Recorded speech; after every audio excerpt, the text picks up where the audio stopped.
All right. Welcome back to the live show. You know what time it is. It is currently 6:37 p.m. And of course, today's date is the 19th of May 2026. How are you doing? God is the greatest. All right, ladies and gentlemen. This beautiful evening that the Lord has made, we're going to be checking out the House Armed Services Committee holds hearing about military posture in the Middle East and Africa. Pretty controversial hearing, but it is worthwhile, and I think everybody should listen in and get some perspective on what's going on. And of course, President Trump has held off on the attacks on Iran. So he's saying he's going to chill for a while and let's see how everything pans out. Hopefully, it pans out nicely. That's what we all hope for. But I think this is a pretty interesting hearing, and I think everybody should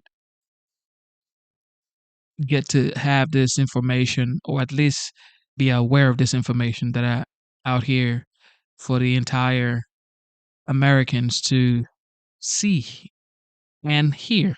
All right, here we go. Committee will come to order. Without objection, the chair reserves the right to declare the committee in recess at any point.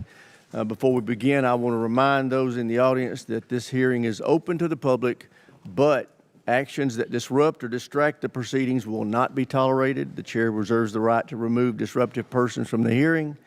The U.S. Capitol Police are on hand to assist with that task, and I thank them for their service. Also, a few more housekeeping notes. We will adjourn this open session no later than 1:30 p.m. Members are also advised that we will enforce the new security protocols for today's closed hearing. The HAS staff at that time will ask you to sign in to the classified portion of the hearing. You will have to leave all materials and other items, including daily briefing books, purses, etc., outside the room, except for unclassified loose papers containing questions for the briefers, and surrender all loose papers for destruction or safekeeping in a secure committee space upon departure. With that, I'll turn back to the opening remarks.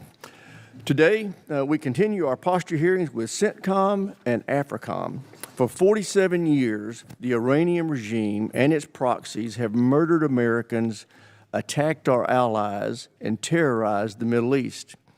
On October 7 of 2023, the world saw exactly what Iran's terror network was capable of when Hamas carried out the deadliest attack on the Jewish people since the Holocaust. The lesson is clear: Iran can never have a nuclear weapon. President Trump is committed to ensuring that never happens. Last summer, Operation Midnight Hammer delivered a destructive blow to Iran's nuclear program. Operation Epic Fury shattered the regime's ability to shield that program with its conventional forces. Despite the criticism, there should be no confusion about what this operation set out to achieve: destroy Iran's ballistic missiles and drone capabilities, cripple Iran's navy, and third, dismantle Iran's defense industrial base to prevent it from projecting power outside its borders. And the results were decisive. To quote Admiral Cooper, his written statement, "In 38 days, we rolled back 40 years of Iranian military investment," close quote. More than 85% of Iran's ballistic missile, drone, and naval defense industrial base has been damaged or destroyed. The regime's ability to stockpile ballistic missiles and long-range drones has been set back by years. Iran's air force is no more. Over 90% of Iran's traditional navy has been sunk. And Iran is now far less capable of sustaining terrorist proxies like Hezbollah and the Houthis and Hamas. This operation also demonstrated the unmatched professionalism, lethality, and courage of the American warfighter. Every American should take pride in what our forces accomplished under extraordinarily demanding conditions. And we must honor the 13 brave Americans who made the ultimate sacrifice in their service to our country. Operation Epic Fury also demonstrated the enduring strength of America's allies, alliances and partnerships. That begins with Israel, a model ally, fought alongside the United States throughout this campaign. Our Gulf partners and Jordan provided critical access, basing, and overflight support. So too did our NATO allies. Almost without exception, our NATO allies opened their bases and their airspace to support this mission. That access was critical to sustaining an operation of this scale. But this conflict also reminded us who our friends are not. China and Russia reportedly assisted Iran during this conflict. That should concern every American citizen. Any effort by our adversaries to help Iran rebuild its military must carry consequences. And while Operation Epic Fury has concluded, pressure on the Iranian regime continues. I want to hear more from Admiral Cooper about how CENTCOM's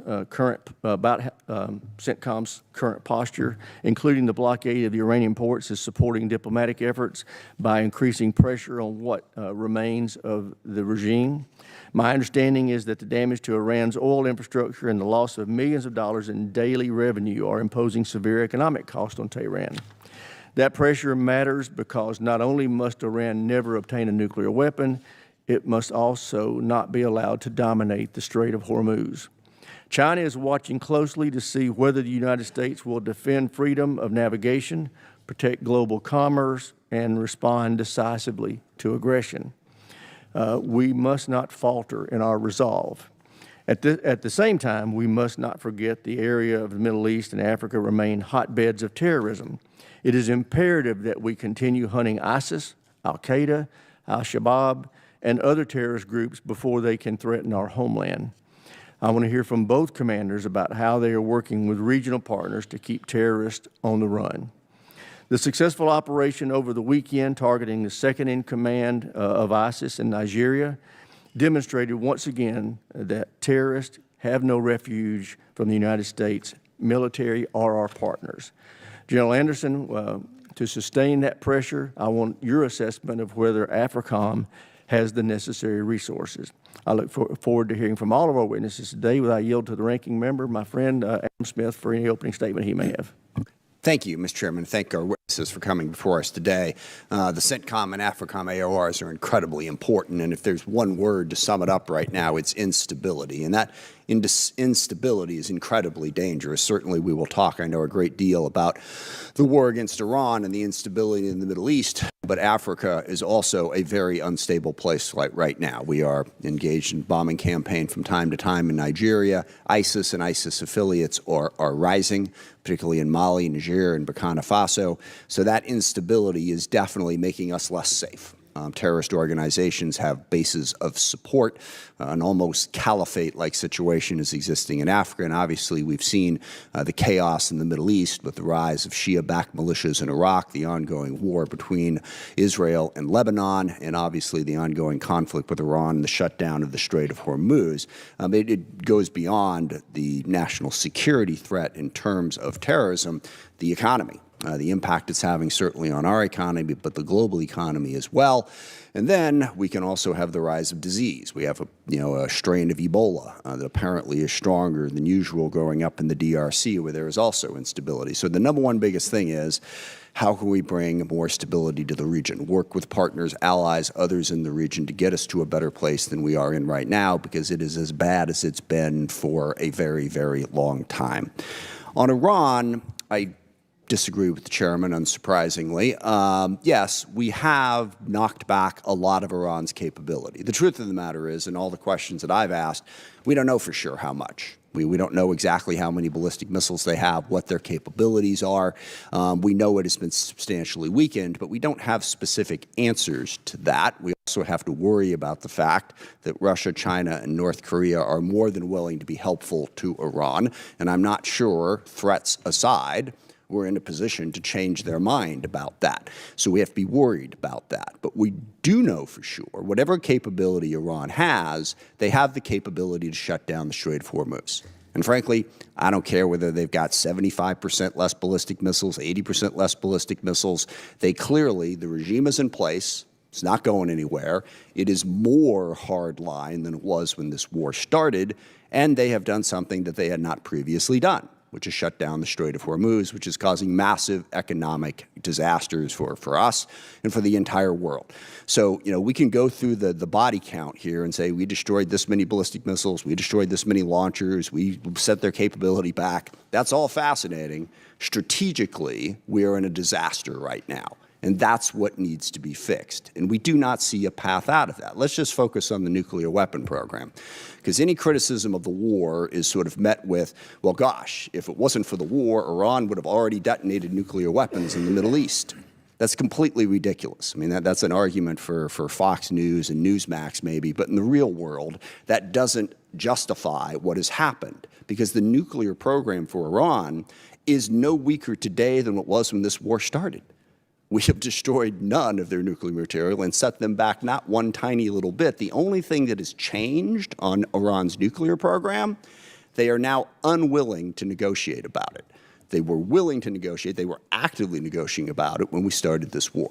So please, let's not get over into the detail about, oh, we destroyed this many missiles, this many launchers. What is the strategic plan to reopen the Strait of Hormuz and get us any closer to stopping Iran's nuclear program? For all the criticisms of the previous presidents, which of course the current president was one of those previous presidents, all of those previous presidents managed to stop Iran from getting a nuclear weapon without dropping the Middle East and much of the world into chaos. That is really the difference right now. And I know most of the uniform folks, when we ask these questions, say, well, we're just going to tell you what's going on. We don't do the strategy. I find that an incredibly unacceptable answer. And not an answer that I had ever gotten before from uniformed personnel under any other president. The whole we just work here thing doesn't really work. You guys should have strategic answers, and you should be willing to share them with the American people and with this committee. Where we're at right now is the president, every few days, threatens to kill as many Iranians as humanly possible. He does it in a variety of different language, but basically, no quarter, we will erase their civilization, we'll kill every single person in Iran. And the chairman's absolutely right. The Iranian regime is awful, evil, terrible. They've killed tens of thousands of Iranian civilians and done terrible things throughout the region.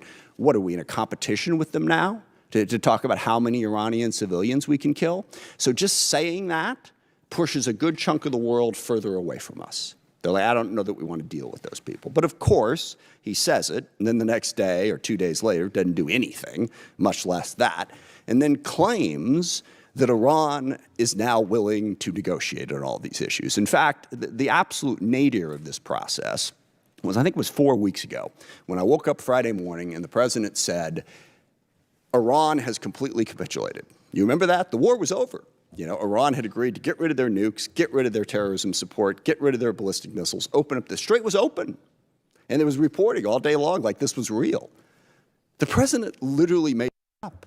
There was no progress whatsoever. And now the credibility of our entire country, because sadly the credibility of our country hinges on the credibility of our president, is dead. Who's going to believe anything we say? There is no evidence today that Iran is negotiating any of these things. Their position has not budged. Pay us to open up the Strait. That's basically their position, which is an incredibly weaker position for us. So what we need to know today is what's the strategic plan to get us out of this hole we're in. And thumping our chest about how many successful missions we ran doesn't change the fact that our economy is in the toilet. Inflation is higher than it's been in 3 or 4 years. Gas prices are up $1.50, and there's no end in sight. And it's worse for the rest of the world. Because as the president dismissively pointed out, but correctly pointed out, the rest of the world is more dependent upon the Strait of Hormuz being open than we are, which makes them just so grateful to us for having effectively shut it down. So let's hear a plan that isn't the president getting up in the morning and imagining that somehow wish fulfillment works in foreign policy, imagining that Iran has completely capitulated to all of our demands. What is an actual plan to get us out of this hole that the the United States has done such an outstanding job of digging for all of us. That's what we need to hear today. I yield back. Thank the ranking member. Now I'd like to introduce our witnesses. First, we have the Honorable Dagen Zimmerman, Assistant Secretary of Defense for International Security Affairs, Admiral Brad Cooper, Commander of CENTCOM, and General Dagen Anderson, Commander of AFRICOM. Welcome to our witnesses. Mr. Zimmerman, we'll start with you. You're recognized. Chairman Rogers and Ranking Member Smith and distinguished members of this committee, thank you for the opportunity to testify on the posture of our forces and strategic priorities within the U.S. Central Command and U.S. Africa Command areas of responsibility. It is my honor to appear alongside CENTCOM Commander Admiral Cooper and AFRICOM Commander General Anderson. My testimony today will focus on the Department's approach to posture and strategy in these two theaters and how that is guided by our National Defense Strategy, or NDS. The NDS is based on the principles of peace through strength and America First foreign policy, flowing from the conviction that a government's first duty is always to its own citizens. Our strategy has four succinct lines of effort. First, we will defend the homeland. Second, we will deter China in the Indo-Pacific. Third, we will encourage and expect our allies and partners to step up and take more responsibility, especially in those areas where they have direct national security interests. And finally, to achieve all of this, we must supercharge the U.S. defense industrial base. Our strategy is America First. The United States will prioritize theaters and challenges with the greatest consequence for American interests and where only American power can play a decisive role. Our adversaries must understand without doubt that the United States possesses both the capability and the political will to use decisive force to protect its vital interests and to safeguard the security and prosperity of the American people. As the NDS lays out, we aim to work with and support our allies and partners around the world to deter threats, set conditions for peace, and to pursue mutual security interests. Regarding the Middle East, President Trump has made clear that the United States seeks a more peaceful and prosperous Middle East, one defined by commerce and not chaos. This needs to be a Middle East where our allies and partners invest in and take the lead in responsibility for their own security. But to be clear, the United States will always retain the ability to act decisively to defend ourselves and our allies where and when we need. Operation Epic Fury is an example of this strategy in action. The President initiated Operation Epic Fury in direct response to the Iranian regime that waged a one-sided war against America for 47 years that threatened allies and partners and caused thousands of American casualties. And I would like to mention here and acknowledge the 14 fallen service members. We honor them and their families.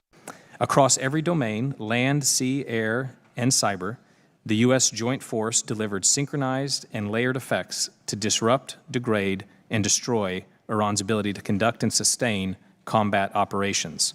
The Secretary has noted that although Operation Epic Fury was historic for its complexity, lethality, and precision, it also had a laser-focused mission, scoped to our interests, and the defense of our people and our allies. President Trump also seeks to redefine the United States' relationship with Africa, transitioning from an aid-focused relationship to a trade and investment-focused relationship, favoring partnerships with capable, reliable states intent on achieving common interests.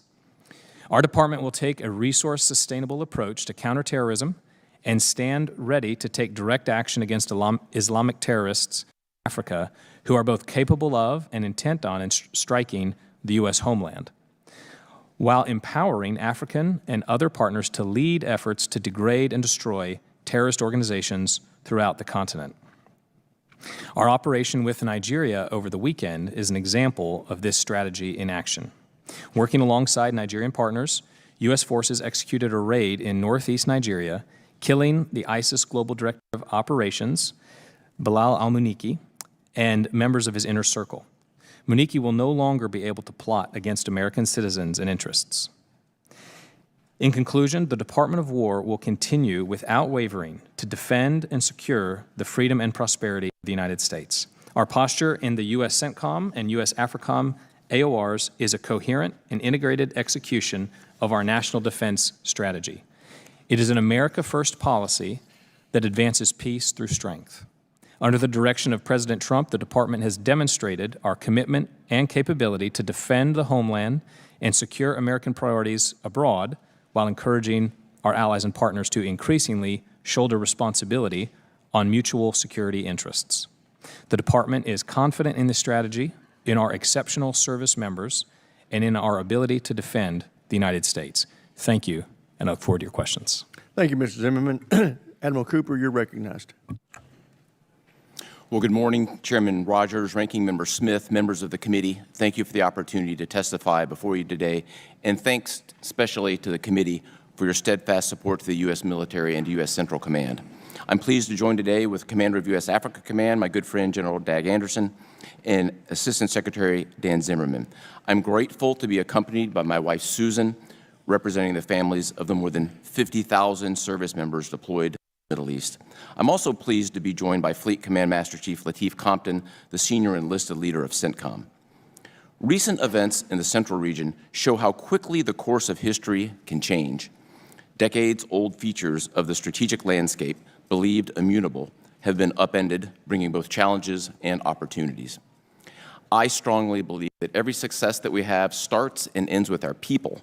In just the last 7 months, America's sons and daughters serving in CENTCOM have played key roles in implementing the President's 20-point peace plan for Gaza, degrading the ISIS threat in Syria, preventing an ISIS crisis by conducting a historic transfer of over 5,700 ISIS prisoners from Syria to Iraq, creating the most integrated and effective regional air defense architecture ever seen, which was decades in the making, and most recently addressing the rapidly accelerating Iranian threat.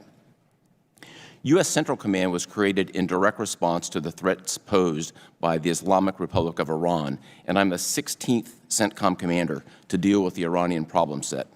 For 47 years, the Iranian regime terrorized the region and made hostility to the United States a core tenet of its rule.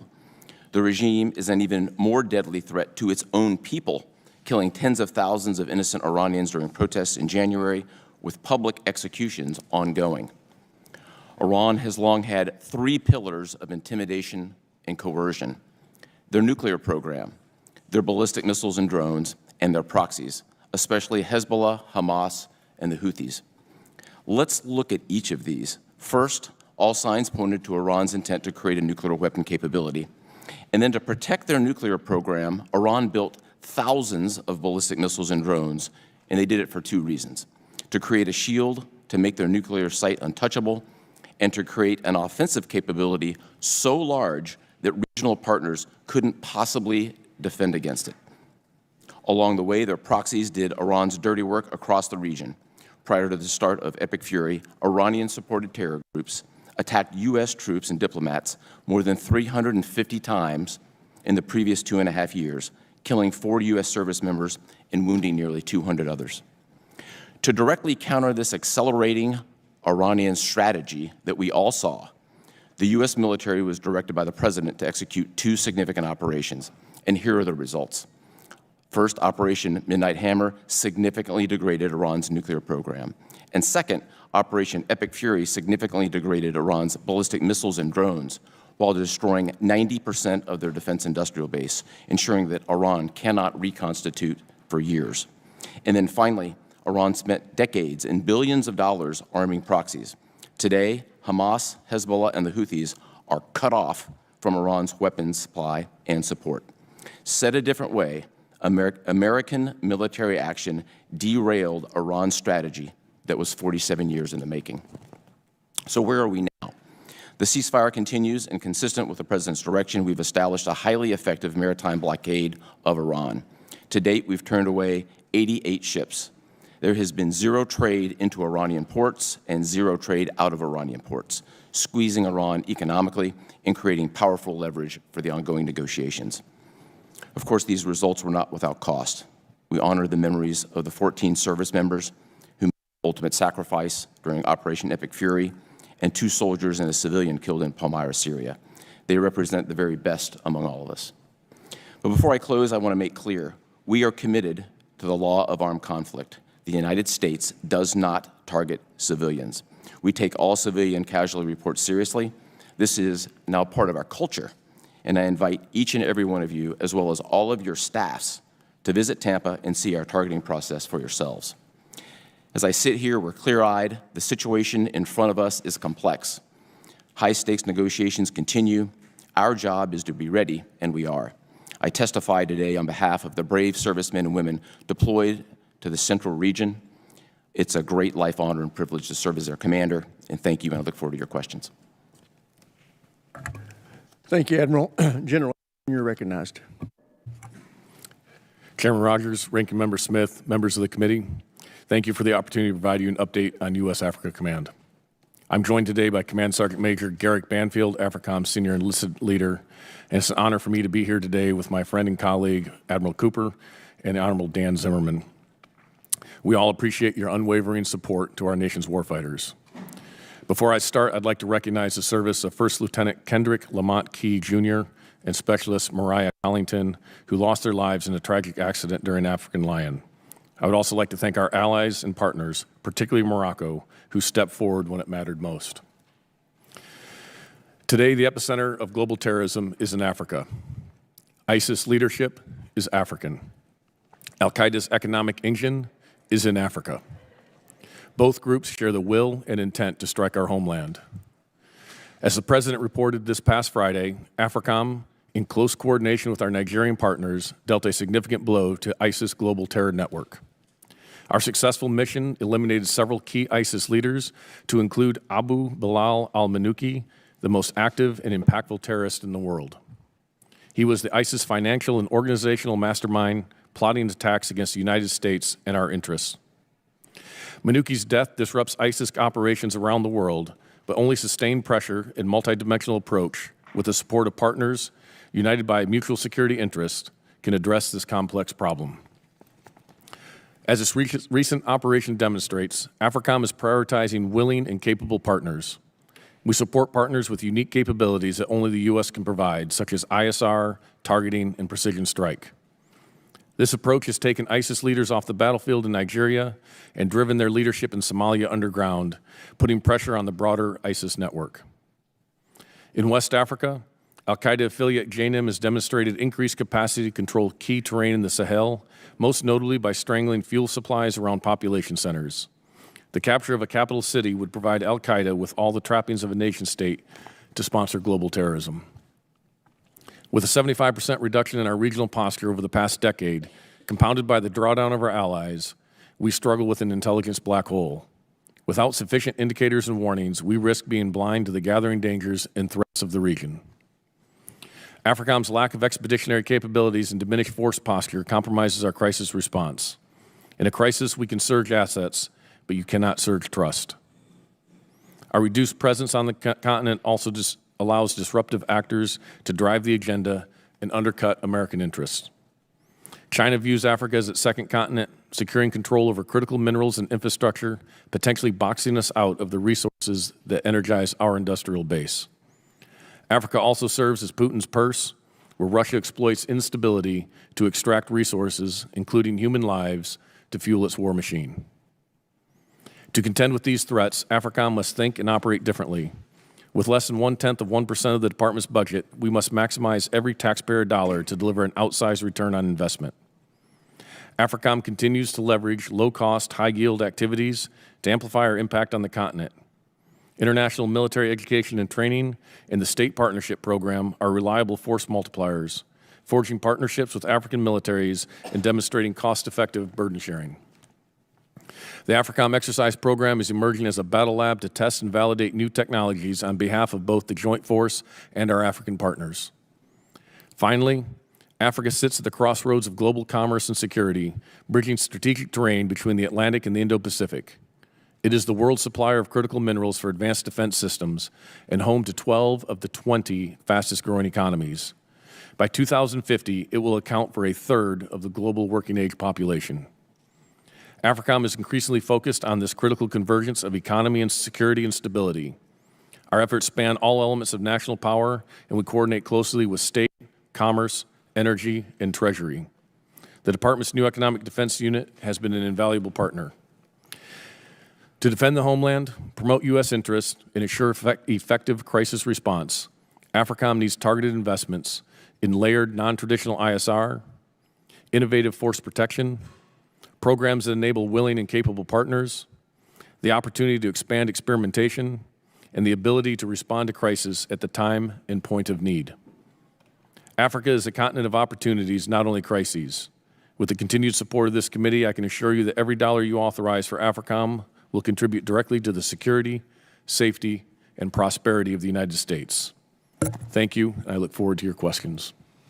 Thank you, General. Thank all the witnesses for being here in those testimonies. That's very helpful to us. I recognize myself for questions. Admiral Cooper, you have spent the last 6 years in either senior leadership or command positions in the Middle East. In your expert opinion, was there any time over the last 40 years that Iran or the Iranian regime posed a greater threat to the United States, Israel, and our allies in the region before Midnight Hammer and Epic Fury? No, sir. So are they less capable today than they were before those exercises? They are significantly less capable today than they were before the two major operations. And what would a nuclear-armed Iran mean for our partners in the Middle East and our presence there? Well, clearly the President has stated Iran will not be nuclear armed. It would obviously represent a very highly destabilizing element into the region and have global impact.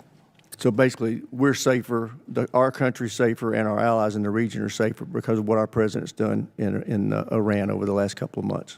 We are unquestionably safer as a result of U.S. military actions. Thank you.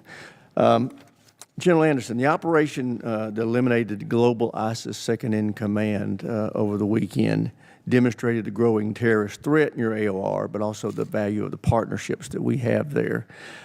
How are you strengthening partnerships in your AOR going forward to make sure that that threat doesn't make it to our homeland? Chairman, that's an incredibly important point because we cannot operate there and respond to these crises or these threats without the access, basing, and overflight that is dependent upon the relationships with these partners. So we are investing a significant amount of effort in order to build those relationships and build that credibility. The operation over the weekend built a lot of that credibility of what the U.S. can bring, and that those unique capabilities can be brought to bear in conjunction with our partners. The Nigerians have been instrumental throughout the last several months developing the target, helping us with the intelligence, and providing support in order to do that. So it could not have been done by our own forces, that we needed to do that in conjunction with them. We are using that to leverage that to engage with other nations, such as those in the Sahel, where the terrorist threat continues to grow, to try to open that dialogue so we can address this mutual threat. Is there anything in particular that this committee could do to be helpful to you in developing partnerships that can benefit us in the future? Yes, sir. I think some key investments in some of the expeditionary capabilities, such as a float-forward staging base, expeditionary ISR is critical to that. Support for continued engagement with small teams, such as our special operations teams or small conventional trainers, goes a long way. And then the last one I would say that is not as much in the military realm, but where we see the security convergence and intersection with economics, is encouraging investment and development in Africa that allows for that stability to continue to develop, because security depends upon stability. That allows investment, and that leads to prosperity, and that's eventually helps protect the United States in the long run. So while not directly our role, we can help identify those areas where those investments have security implications. Yeah, well, I do think it's important when we talk about our role there that we make it clear to the larger universe of members of Congress that we do need to be building partnerships in the African continent, and we don't need to be tying that to them changing their cultural values necessarily. We need partnerships, and whether we like it or not, China and Russia and Iran are all down there building partnerships, and they're not judging these people based on their cultural values. So it's something I think we can learn from. With that, I will yield to the ranking member for any questions he may have. Thank you. Admiral Cooper, you mentioned in your opening remarks the commitment of your command to preventing civilian harm. So just two questions about that. One, it's been 80 days, thereabouts, since the initial bombing campaign that struck the girls' school in Iran. Tehran killed, I think, over 150 schoolgirls. It's really pretty clear what happened there. But 80 days on, we have not taken responsibility for that attack. The endless stalling that's being investigated, it's being investigated, it's being investigated.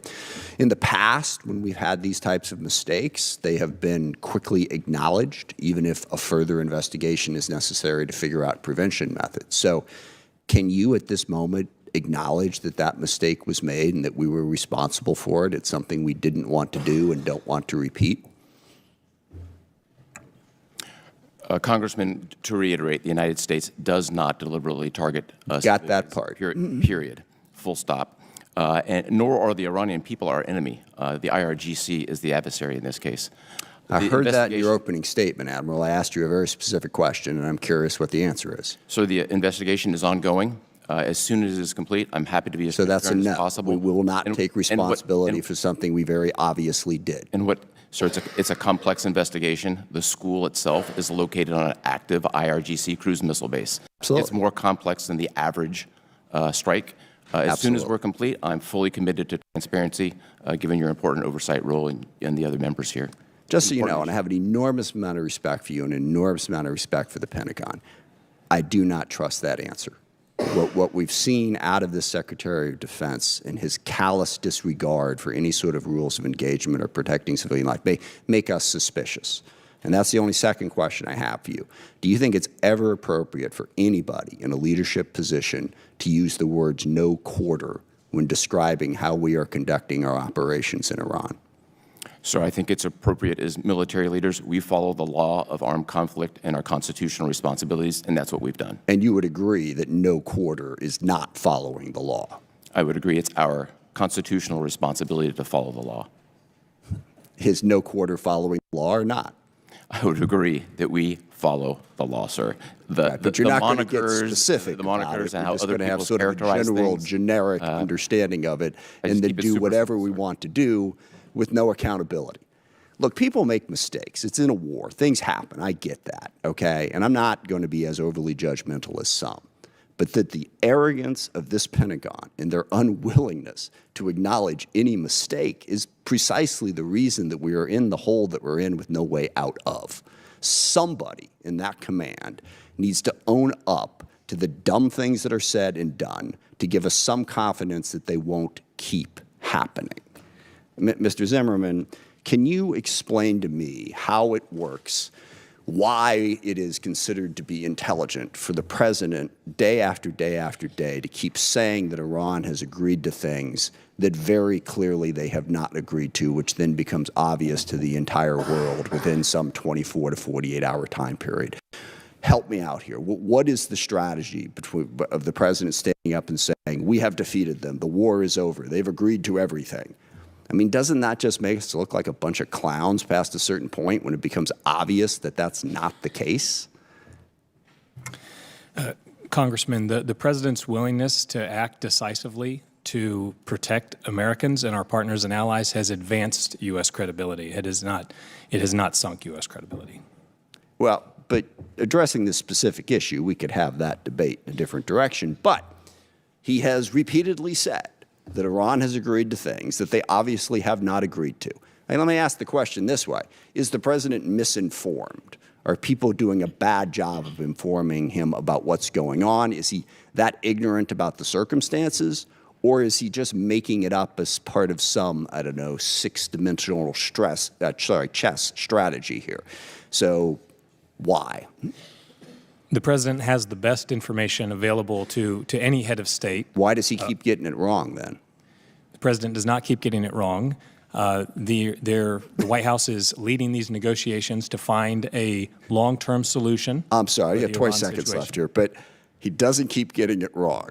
He says, literally, the Strait is open. Iran has agreed to give up their nuclear weapons. Iran has agreed to give up their ballistic missile programs. That's your basic question. Is the Strait of Hormuz open? Has Iran given up their nuclear weapons? The Strait of Hormuz is a complex situation right now. where you have a severely degraded foe. I hope you look back at this and understand how bad this is making you look. I mean, look, you can answer the question now. You can challenge me in 1,000 different ways. But to just pretend that reality isn't reality and say it over and over again in a public hearing, I'm sorry, that's not helping our credibility. Thank you for the indulgence, Mr. Chairman. I yield back.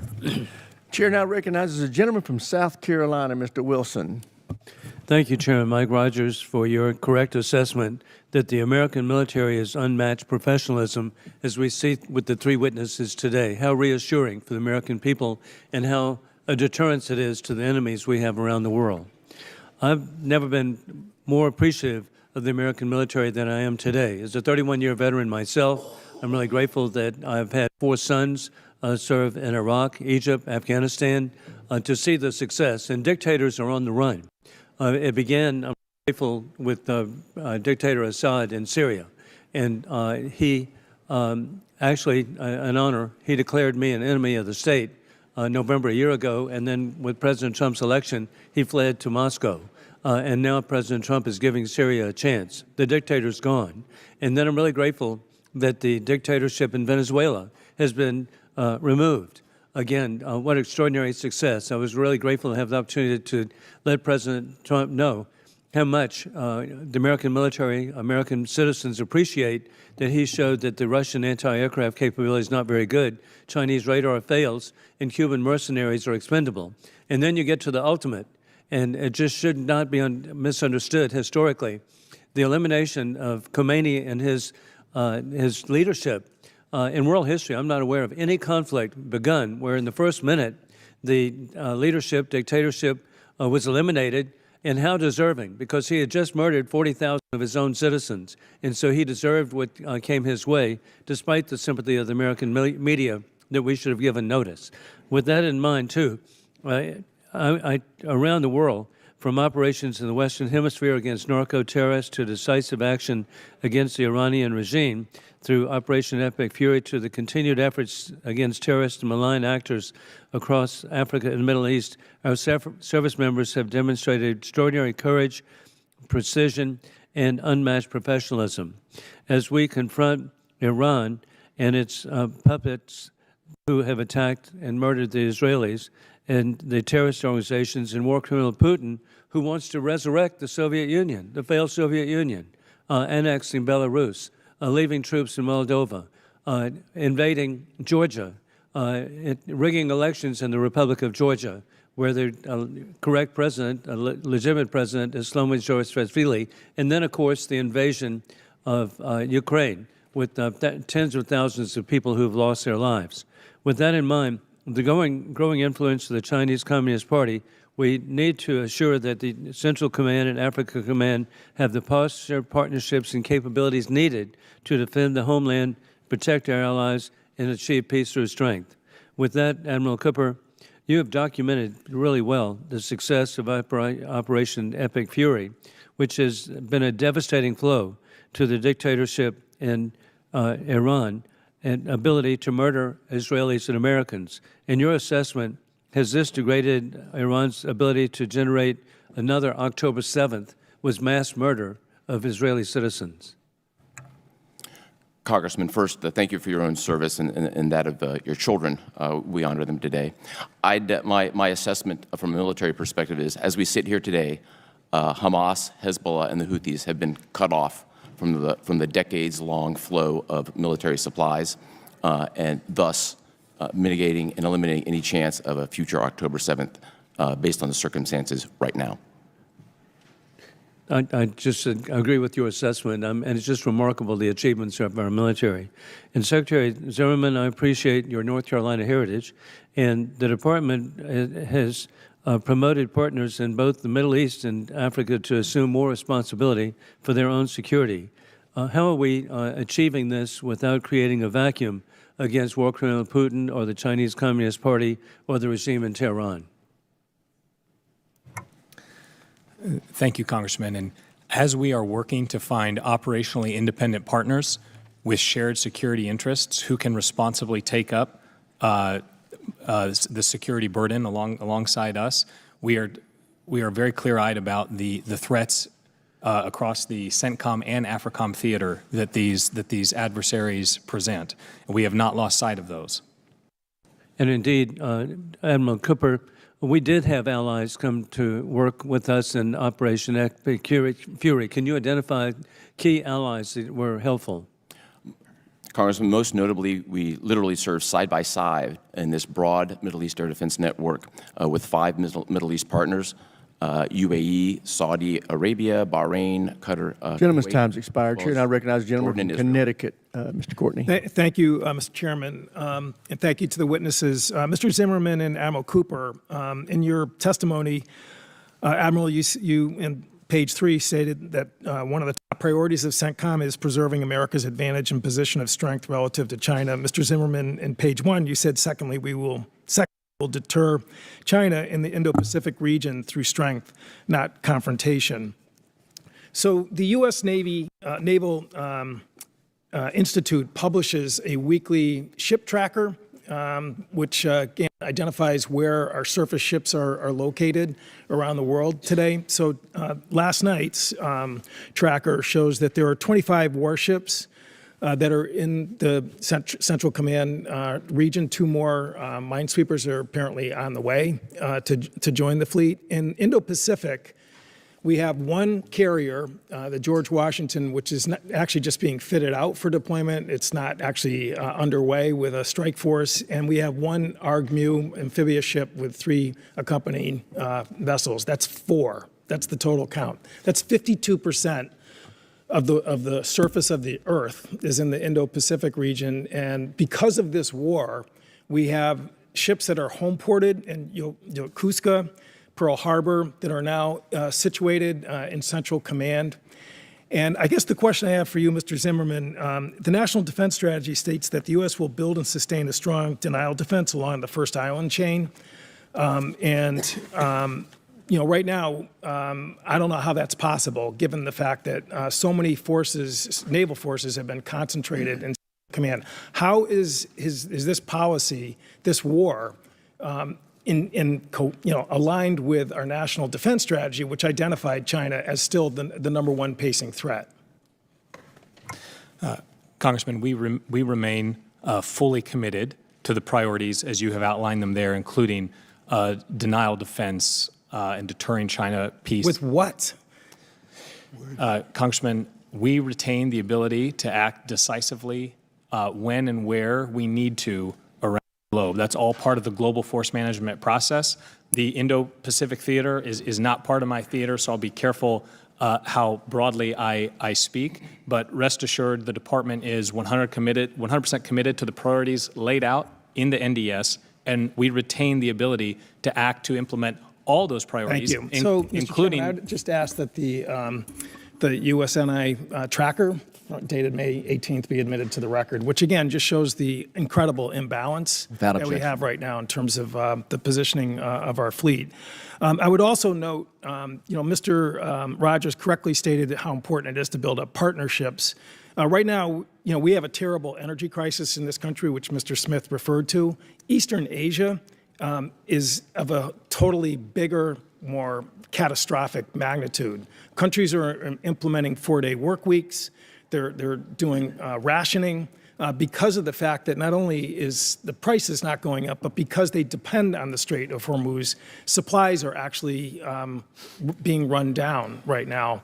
It is not really hard for people to sort of understand who's causing this in terms of countries that we are trying to build partnerships.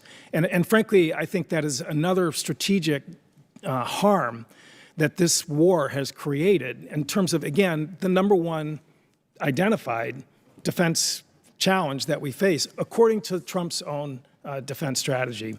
Admiral Cooper, I have a couple quick questions for you. Is a blockade an act of war? So we're executing the blockade today consistent with international armed conflict. Well, the international law actually, in terms of blockades, was established in 1909 at the London Naval Conference, which the U.S. participated in, and the U.S. Senate actually voted to endorse. And it defined blockades as an act of war. Blockades don't work unless you have warships there to enforce them. So, of course, it's an act of war. I mean, and again, that's black letter maritime law, isn't it? So I defer to the Department as well as the White House in any characterization of how we execute business from a combatant command standpoint. From my perspective, we execute the orders as given, and today the legal umbrella that we're operating under is international armed conflict. Well, it is really, as I said, not even a question of law or facts. I mean, if we had a Navy blockading the port of New York and New Jersey, we would treat that as an act of war. And the notion that somehow the ceasefire stopped the tolling of the War Powers Act in April when we put a blockade a few days later, which is an act of war, again, fails the legal test, which you don't need to really get intense advice from Office of Legal Counsel. I yield back. The gentleman's time has expired. The chair now recognizes Mr. Turner.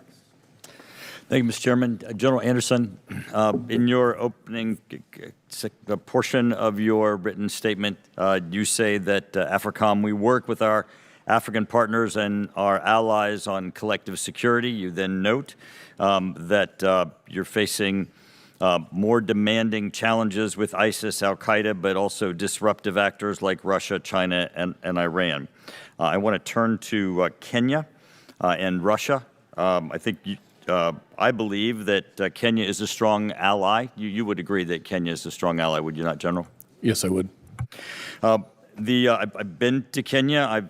I've seen and I'm aware of our collective operations, and I was very surprised and very concerned when I saw the New York Times reporting of Kenya's National Intelligence Service report that up to 1,000 Kenyans had been solicited by Russia and had been taken by Russia to fight in Ukraine, and that they had taken them from Kenya and they'd ended up in the front lines of Ukraine. What struck me is not just that there were Russians in Kenya that were operating, but that the enormity of what an operation would be to be able to solicit and obtain and convince 1,000 Kenyans to leave Kenya, go to Russia, end up in Ukraine fighting, and the structure, just the logistics of that, and the influence campaign that is. Are you familiar with that report? Could you speak about that and really the necessity of us to be able to counter that work and assist the Kenyans in countering Russia in Kenya? Yes, Congressman, I agree, and it is disturbing how many Africans from across the continent are being recruited by Russia to fight in Ukraine, so it's not solely a Kenyan problem. To the point in Kenya, I agree the concern has been, and I think it was highlighted in that New York Times article as well, is that it's not been clear that they were recruited to go to Ukraine, often using other reasons to recruit them, whether for work or for other jobs, not necessarily articulating the fact that they end up on the front lines in Ukraine. So one of those things that we have done to help counter that is just implement the truth by being able to inform other partners of what's happening has been very powerful. But this is not just disinformation, them being told what they're going to do and then they're ending up in Ukraine, but that there's this infrastructure that Russia has deployed, and 1,000 out of Kenya is pretty enormous. So you're up against a pretty enormous structure that Russia has deployed within Kenya. Russia is using many different means in order to recruit folks from across the continent, and you are correct. They do have the network in order to bring them back into Russia. Thank you. Secretary Zimmerman, first off, congratulations on your answers to the ranking member. They were excellent in the manner in which you handled those questions. In looking at the Admiral's testimony, he indicates that ISIS has been marginalized thanks to the Iraqi security forces and Kurdish Peshmerga.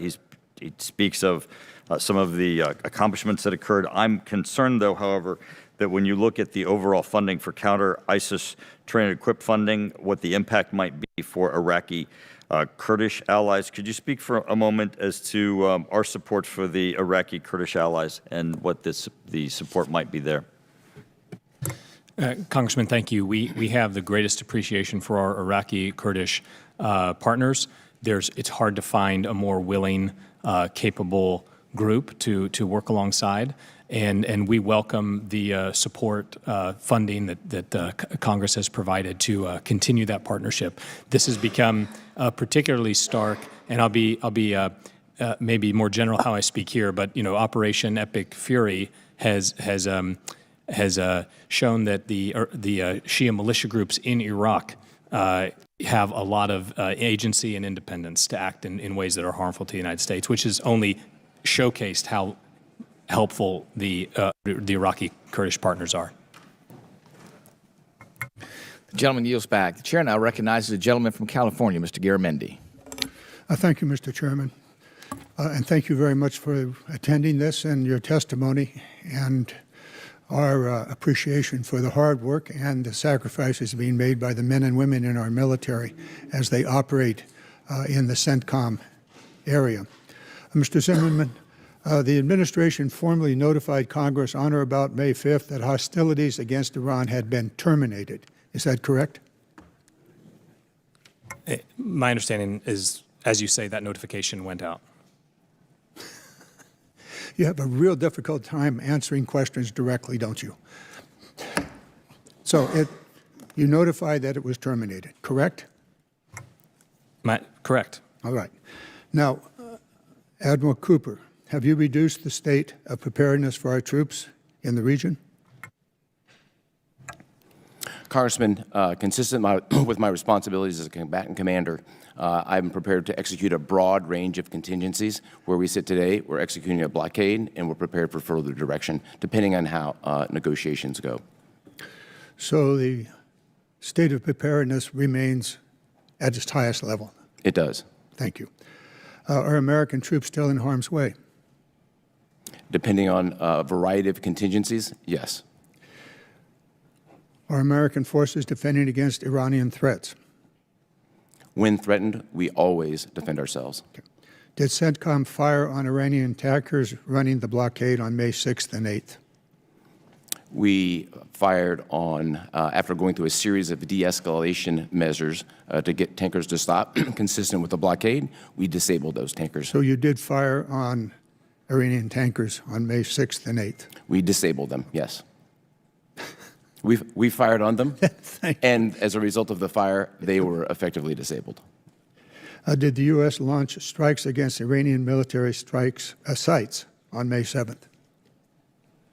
So the United States forces in the execution of defensive mission in moving destroyers from the Arabian Gulf back into the Gulf of Oman were fired upon dozens of times. We defended ourselves. So American forces were fired upon by Iran, and you fired back. That's exactly right. Thank you. Is it your military assessment that hostilities have been ceased since April? We remain in a ceasefire. Yes. That's not my question. My question was military assessment that hostilities have ceased since April. My military assessment is the ceasefire has set the foundation for military hostilities to cease. Iran pushes it. So the hostilities have continued? Well, Iran clearly attacked our ships, as you described, dozens of times. Yes, sir. I'm really very, very sorry for the two of you. You just cannot answer a question correctly and directly, but you're doing the best you can. It's incredible to me that this department has such disregard for the Congress and the U.S. Constitution, that the U.S. military forces are not still engaged in hostilities and still deployed against the war and ignoring the War Powers Act and the Constitution. I'm going to let it go at that. The fact of the matter is that hostilities continue. And I would like to enter into the record, Mr. Chairman, 10 different press releases from the Department of Defense that specifically discuss the continuing hostilities. I'd like now to turn to Africa. General Anderson, you indicated a 75% reduction of military support in Africa. Is that correct from your testimony? In the posture in West Africa, yes, sir. Okay. Is USAID a critical element in the African strategy going forward? So there is a role for targeted aid that supports security and stability that is part of the many tools that the government uses across Africa. USAID available to do that? It doesn't exist, does it? It does not exist today, sir, no. And is there a famine in Sudan? Conditions are becoming quite dire in Sudan when it comes to food support. Okay. The fact of the matter is that the U.S. military, question to you, can the U.S. military carry out its activities in Africa without the kind of support that USAID was providing to the African people and African economies and communities? So the military is still able to continue its execution of military objectives and military activities on the continent. Gentleman's time has expired. The chair now recognizes himself for some questions. And gentlemen, thanks again for joining us today. Admiral Cooper, I want to begin with you and to get your perspective on the Iranian regime's attacks against civilian targets, both in the Gulf region and neighbors in the entire vicinity. We know historically they've used proxies like Hezbollah, Hamas, the Houthis, to maim, torture, and kill innocent civilians, including Americans. We know that now the regime has blood directly on their hands and things that they've done most recently, and we've seen that. It's pretty alarming as to how they're escalating things within that realm. To me, it's pretty clear that the destabilizing force in the Middle East is Iran, and they intend to continue that. There's also very distinct differences between how the United States operates and how Iran operates in this time of conflict in that region. I wanted, though, to rewind a little bit and go back to where things started, and that was last December, and get your perspective on how you were monitoring the anti-regime protests and efforts there in Iran. What was your assessment of that? What did you find, and what did you see? And then how many civilians do you assess were killed or hurt in those counter efforts by the government against its civilians? Congressman, we'd assess that number to be in the tens of thousands of civilians killed by the regime. Okay. And what was your assessment when you evaluated that back in December as far as what the Iranian government was doing against its civilians? As things started in December, you could, at the infancy of protests, you could see Iran initially, the regime initially, addressing this in the teens and low hundreds, eventually evolved by January into the killing of tens of thousands. Okay, very good. Let me ask, too, since the conflict has begun, how many drones and missiles has Iran launched, and how many of those have targeted civilian sites? And can you give us some examples of the civilian targets that have been struck by those drones and missiles? Yeah, Congressman, I think the specific number of drones and missiles are best addressed in a classified forum, okay, which follows this. I'll talk about there. But what I can say here is Iran Can you just give us orders of magnitude, hundreds, thousands? Thousands. Okay. What I can say here is Iran deliberately targeted civilians in the Middle East at least 1,000 times. We've seen many of this play out on TV. Restaurants in Bahrain, restaurants in neighborhoods in UAE, the same thing in Kuwait and Saudi Arabia. We saw before our very eyes on TV, you saw it yourself, yes. Cluster munitions going off over Tel Aviv, targeting civilians. Yeah. It was crystal clear.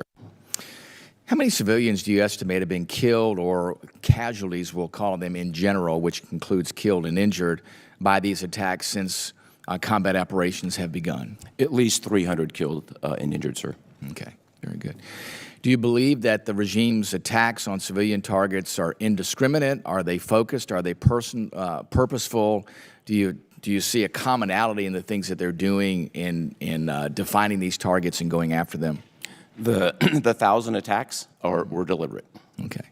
Was there any rhyme or reason that you saw behind what Iran was doing and who they were targeting? Was there any purpose behind that, or was it just indiscriminate?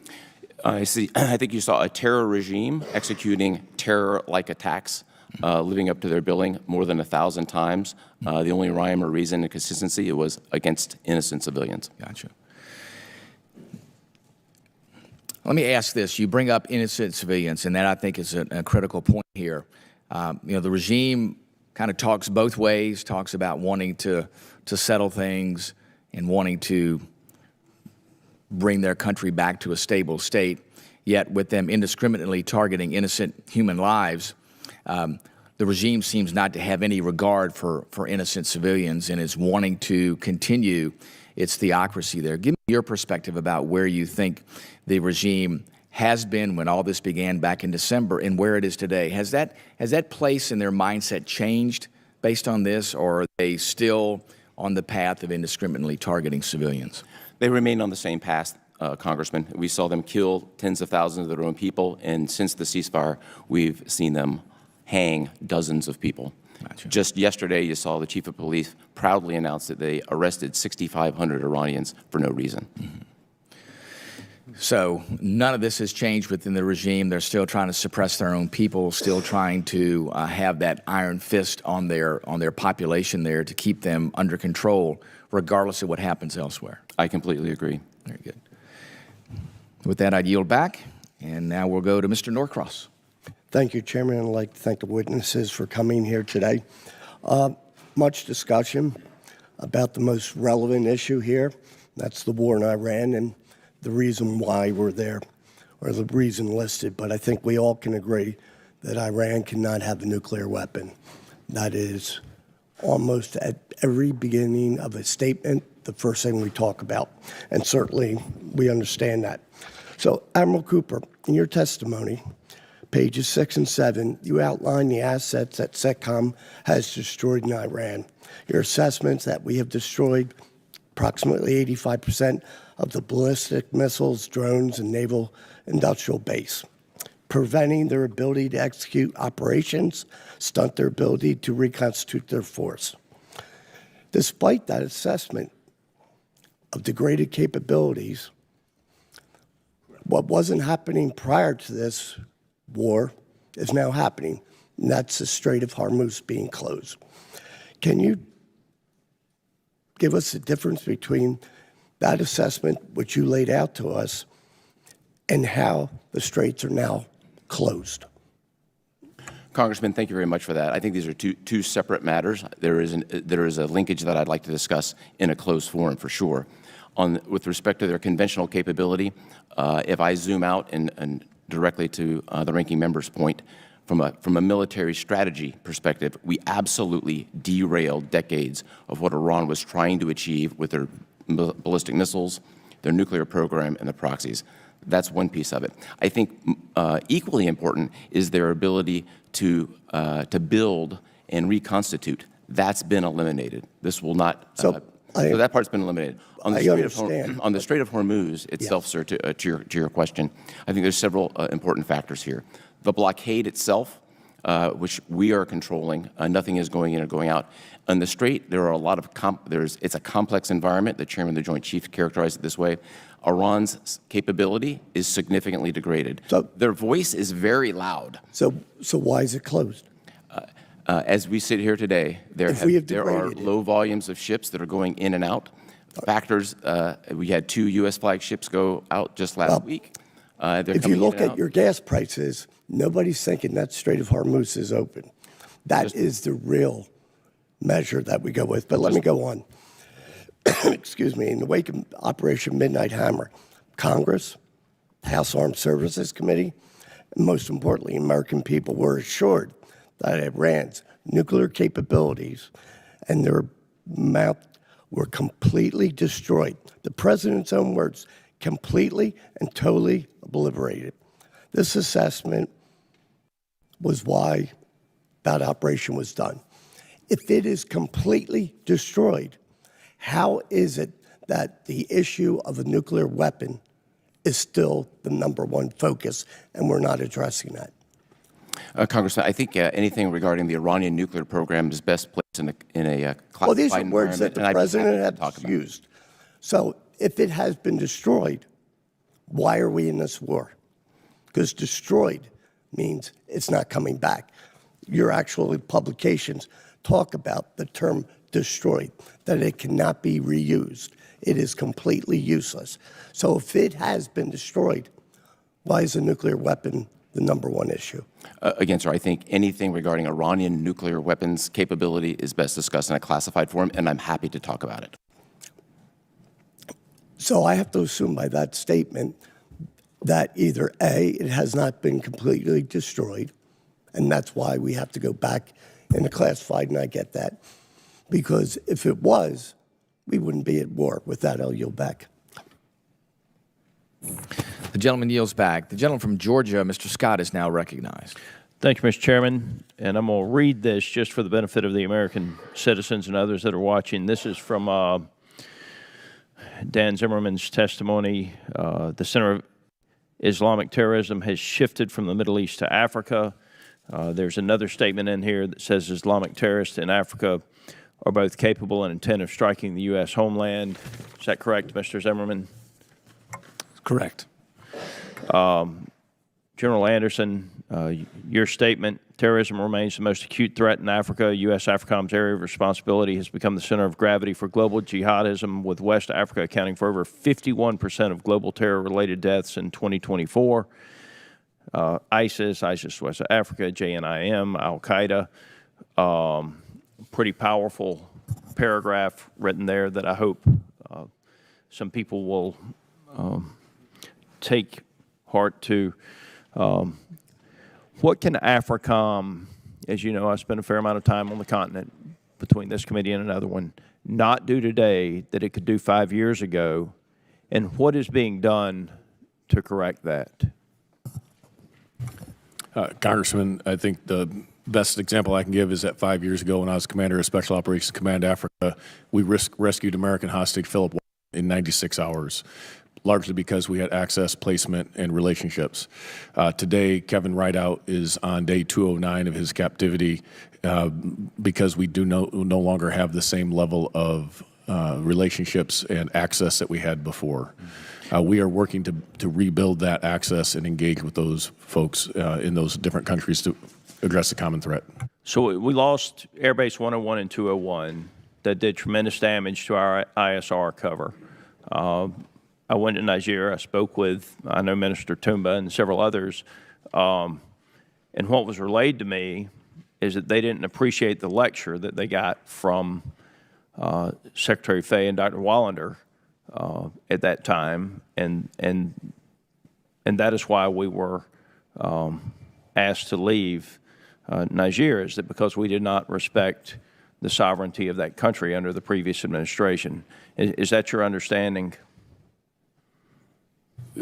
Congressman, I can't speak to that exact meeting. I can address that sovereignty is a very important aspect to all the African countries. It was made very clear to me that when the United States was a guest in a country that we did not need to think that we could come into a conference room in a leadership circle and lecture them about what we would and would not do in their country. And I'm concerned about the loss of the relationships that occurred because of the arrogance and the lecturing that occurred many years ago. And I do think Secretary Rubio is trying to regain that credibility with those countries. I was in Burkina Faso not too long ago. The leadership in that country was very pointed. They want trade, not aid, which I think is where the administration is headed, and that they had just expelled the French and they were not going to trade one master for another master, is literally word for word what the way it was put to me from the leadership of Burkina Faso. Is that consistent with what you hear? They are not going to trade one master for another? Congressman, that is consistent with what I hear across the region. So with the loss of access in Nigeria and the growing Russian influence in the Sahel, what are the most urgent basing and overflight gaps, and what authorities or resources do you need to restore operational reach? Congressman, the biggest concern I have is the growing black hole of intelligence in the Sahel with the withdrawal of the French and much of the European partners. As you mentioned, our withdrawal from Niger. It is very difficult for us to provide adequate I&W. So what we are looking at is investments in non-traditional ISR capabilities as well as traditional intelligence surveillance in order to layer these, and that includes open source as well as exquisite. And so building that network in order to illuminate what's happening in the Sahel is our top priority. General Anderson, in my last 3 seconds, I want to read one other sentence from your statement. The PRC sees Africa as their second continent and critical to their economic and military future. We as Americans need the relationships with the continent of Africa. The critical minerals, as well as the ability to fight terrorism, is contingent upon our relationships over there. I have tremendous faith in you, General Anderson, and I look forward to working with you to restore that access. I yield. Chair now recognizes the gentleman from Massachusetts, Mr. Moulton. Thank you very much, Mr. Chairman. Admiral Cooper, you keep using the term significantly degraded. Last summer, we were told that Iran's nuclear weapons program was obliterated. Can you clarify the distinction between obliterated and significantly degraded? Congressman, again, I think appropriate to talk about anything regarding the Iranian nuclear program. No, I'm not asking you to talk about the Iran nuclear program. I'm asking you to talk about English language. What's the difference between obliterated and significantly degraded? Are they the same? Congressman, anything regarding the nuclear program. I'm not asking you to talk about the nuclear program, Admiral. I'm asking you to answer a question that applies to a lot of things beyond the nuclear program. You've also said that their ballistic missile program was significantly degraded. What does that mean? The specific numbers are best, as you know from your own. Well, President Trump's own national security strategy, which he signed in December, 5 months ago, used the exact same phrase, significantly degraded. So if this was true back then, 5 months ago, then why did we start this war? Was he lying to us then? Congressman, from a military perspective, anything regarding the Admiral, are you familiar with General Westmoreland? I'm very familiar, Congressman. He's well known for talking about body counts. Now, when I think about you in this war, I always think about how you always got up there and would say everything's going according to plan. So let me just ask, Admiral, where was closing the strait in the plan? I'm happy to discuss the specific operational aspects. So did you just not anticipate that? Did you not think that Iran could do that? Or was that part of the plan here? Congressman, for 250 years, the Navy has kept sea lanes open and free. Under every previous president, the Strait of Hormuz has been open. So why is it closed under your watch? Congressman, I've traveled through the Strait of Hormuz probably 100 times. I'm intimately familiar with it as a combatant commander. So why is it closed? If you're so familiar with it, did you not anticipate that Iran might answer the question? If I may answer with respect, with all due respect.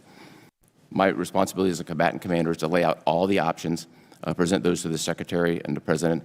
They make policy-level decisions. So you presented the operational aspect. So, Admiral, you presented the reality that Iran might close the strait to the President and the Secretary of Defense. Anything that I discuss with respect to okay, well, let's go back to the plan. Where was begging China for help opening the strait part of the plan? So from a military perspective. There are multiple reports now public that Iran has already reconstituted many of its bombed-out missile sites. Was that part of the plan, too?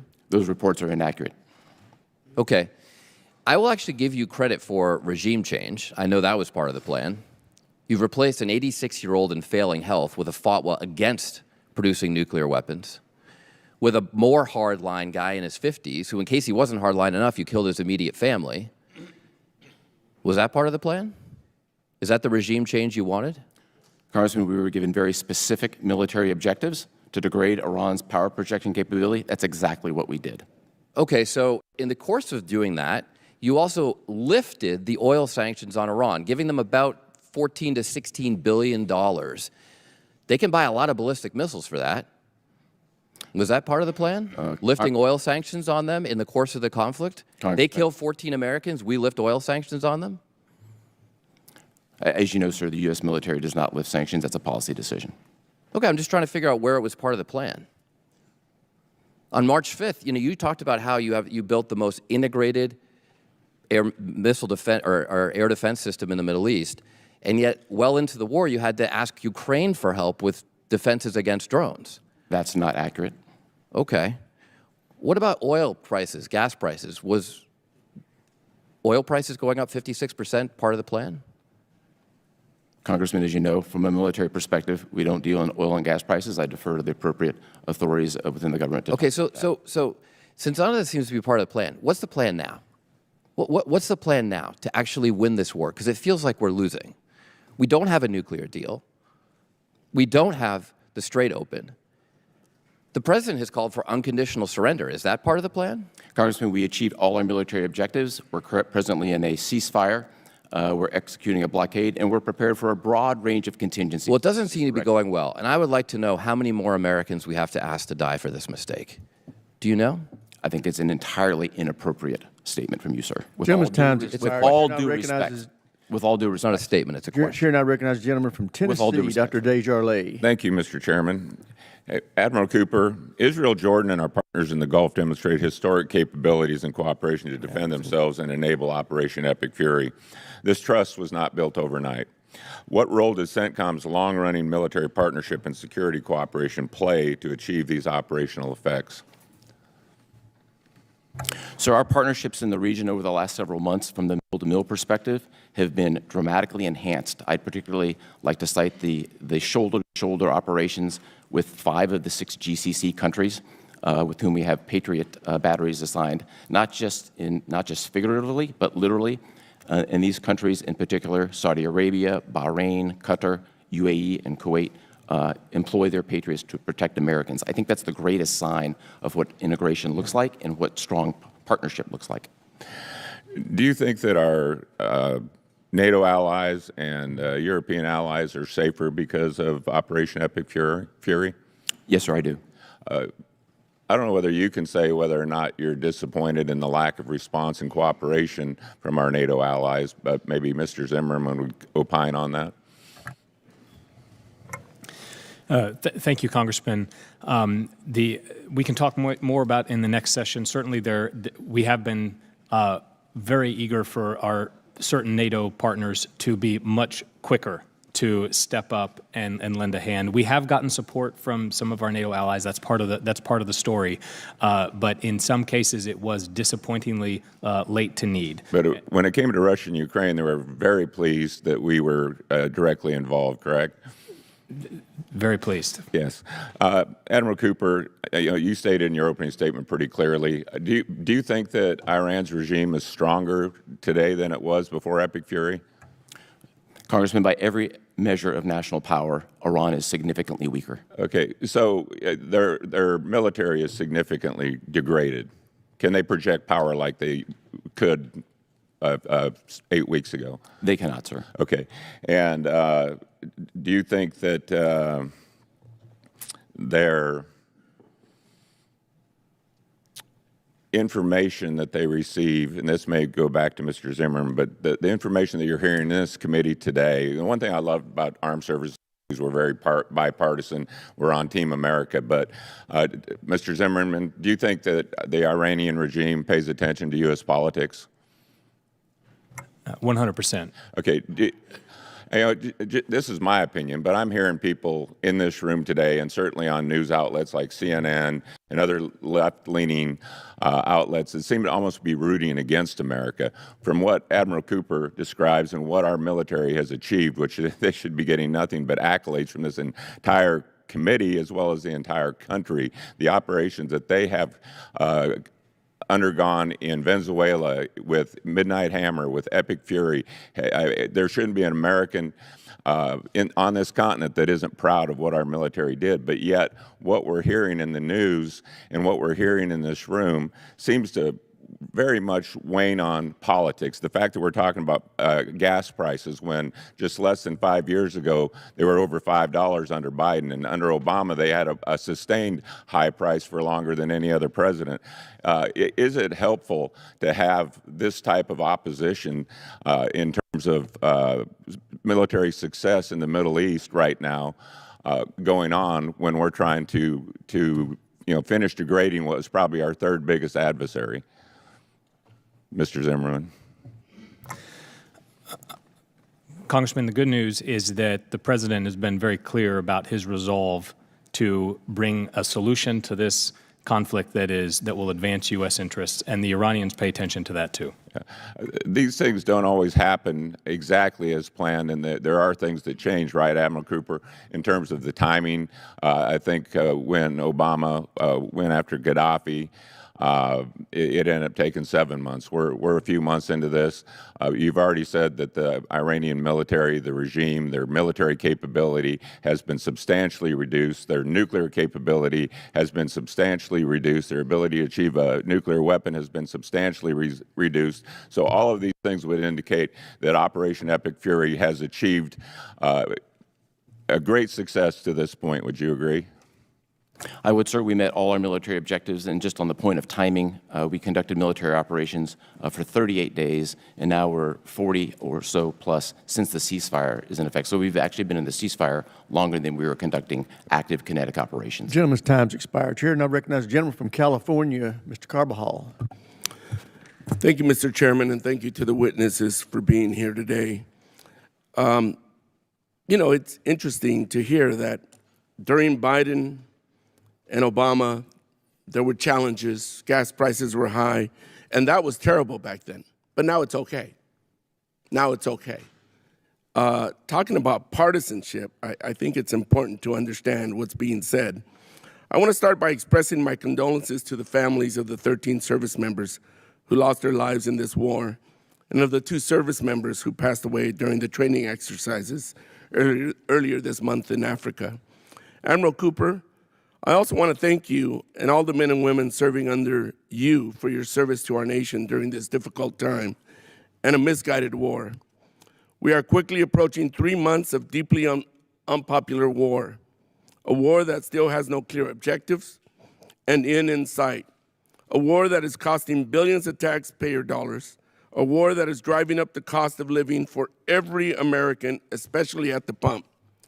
This war was not authorized or budgeted, which means the department will be asking Congress for a supplemental funding package on top of the proposed $1.5 trillion defense budget for fiscal year 2027. Secretary Zimmerman, we know the cost of oil has gone up globally, with some estimates over 55%. How much has this increase in oil cost CENTCOM directly over the duration of Operation Epic Fury and now into Operation Project Freedom? Congressman, I would be happy to take that question back and get you as accurate an answer as I can. Is there any percentage, an increase of cost, anything? I think I'll have to get back to you on that. I don't think that anyone is questioning that Iran's military capabilities have been severely degraded over the course of this campaign. Yet, despite the intense bombing campaign and the apparent eradication of Iran's navy, they are still able to blockade the Strait of Hormuz and hold targets around the region at risk. Admiral Cooper, do we possess the military capability to open the Strait of Hormuz against a military that has been severely weakened? Congressman, I wouldn't want to talk about any specific capability, but broadly speaking, we are well postured to execute military operations across virtually any continuum. But the Strait of Hormuz is still closed.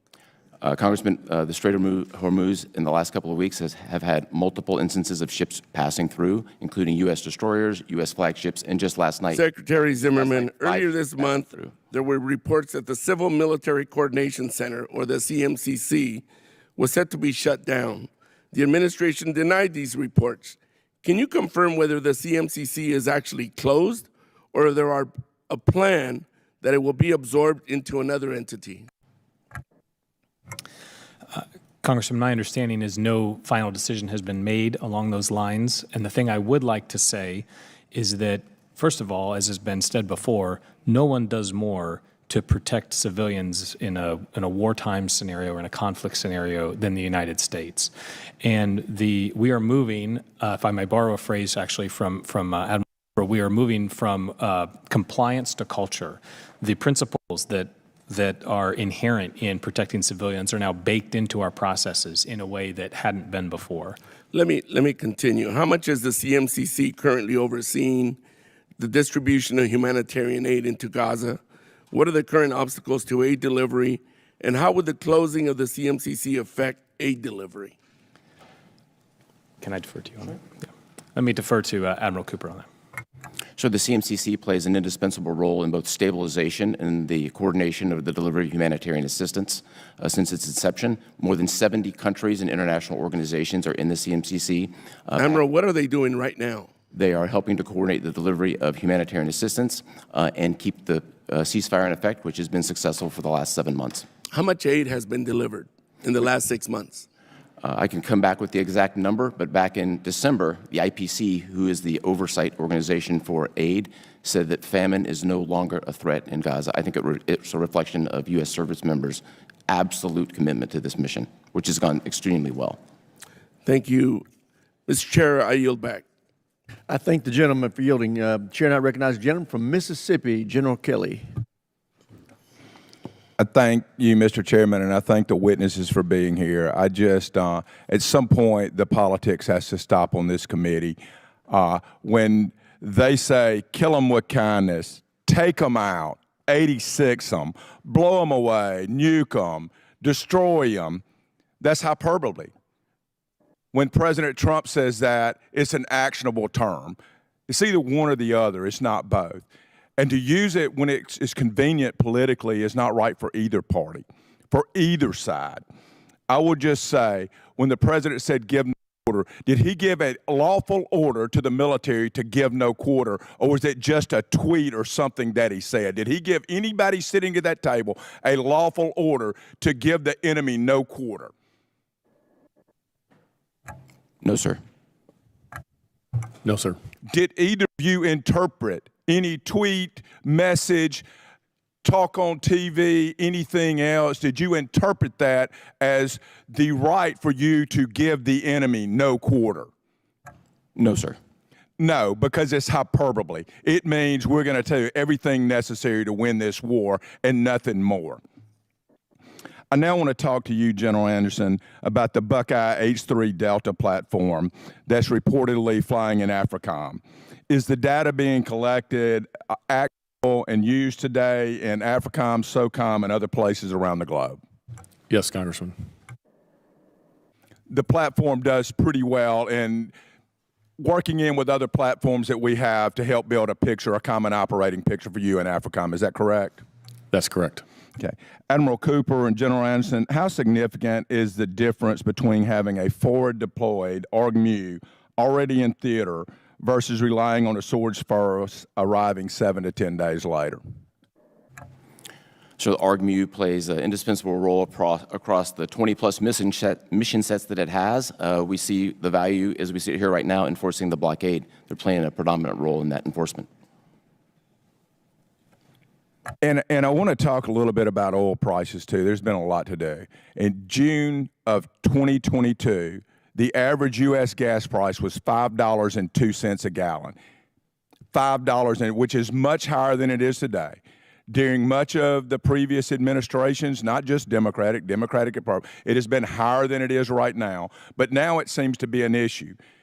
I don't like high gas prices. I think consumers do not like gas.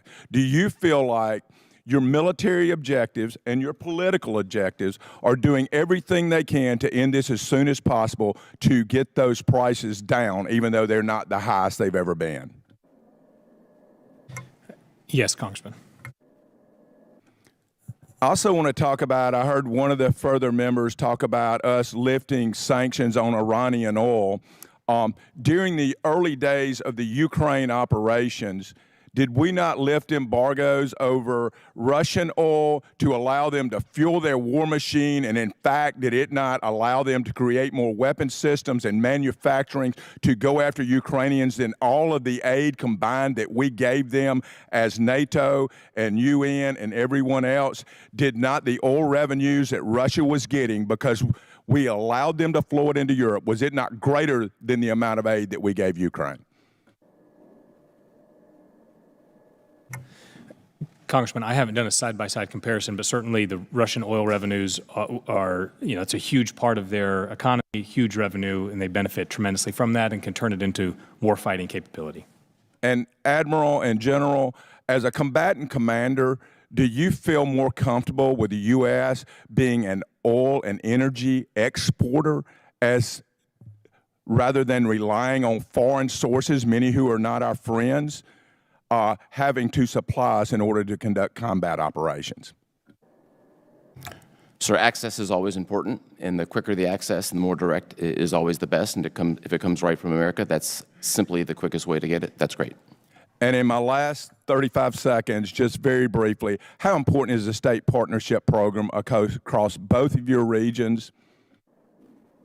Congressman, I think the state partnership program is the greatest strategic investment we've made as a department since the Cold War, and it is absolutely critical to our force projection and our engagement on the continent. I halfway agree with you, but also I met in training those foreign leaders here at U.S. schools. That's also pretty important. Wouldn't you agree? It is one of the most desired things from our partners, and it's one that has the longest term, most influence. I yield back, Mr. Chairman. Good points. Chair, I recognize the gentlelady from Pennsylvania, Ms. Houlihan. Thank you, Mr. Chair. And I want to start the conversation reiterating what many of my colleagues have said, which is my deepest condolences go out to the families of the 13 service members who have lost their lives and the 2 who lost their lives in the training exercise as well. My enormous gratitude to all of you who wear the uniform for your service, and to Susan and to all of the families who have served that in that special way that only those of us who have been a family member understand. My mother's name is Susan, and she was a Navy brat and a Navy wife. We are each here in service in different ways. We should assume the best of one another, and we should assume that each and every one of us is a deeply patriotic person. You should assume that my questions come from that. My oversight is my duty, my constitutional obligation.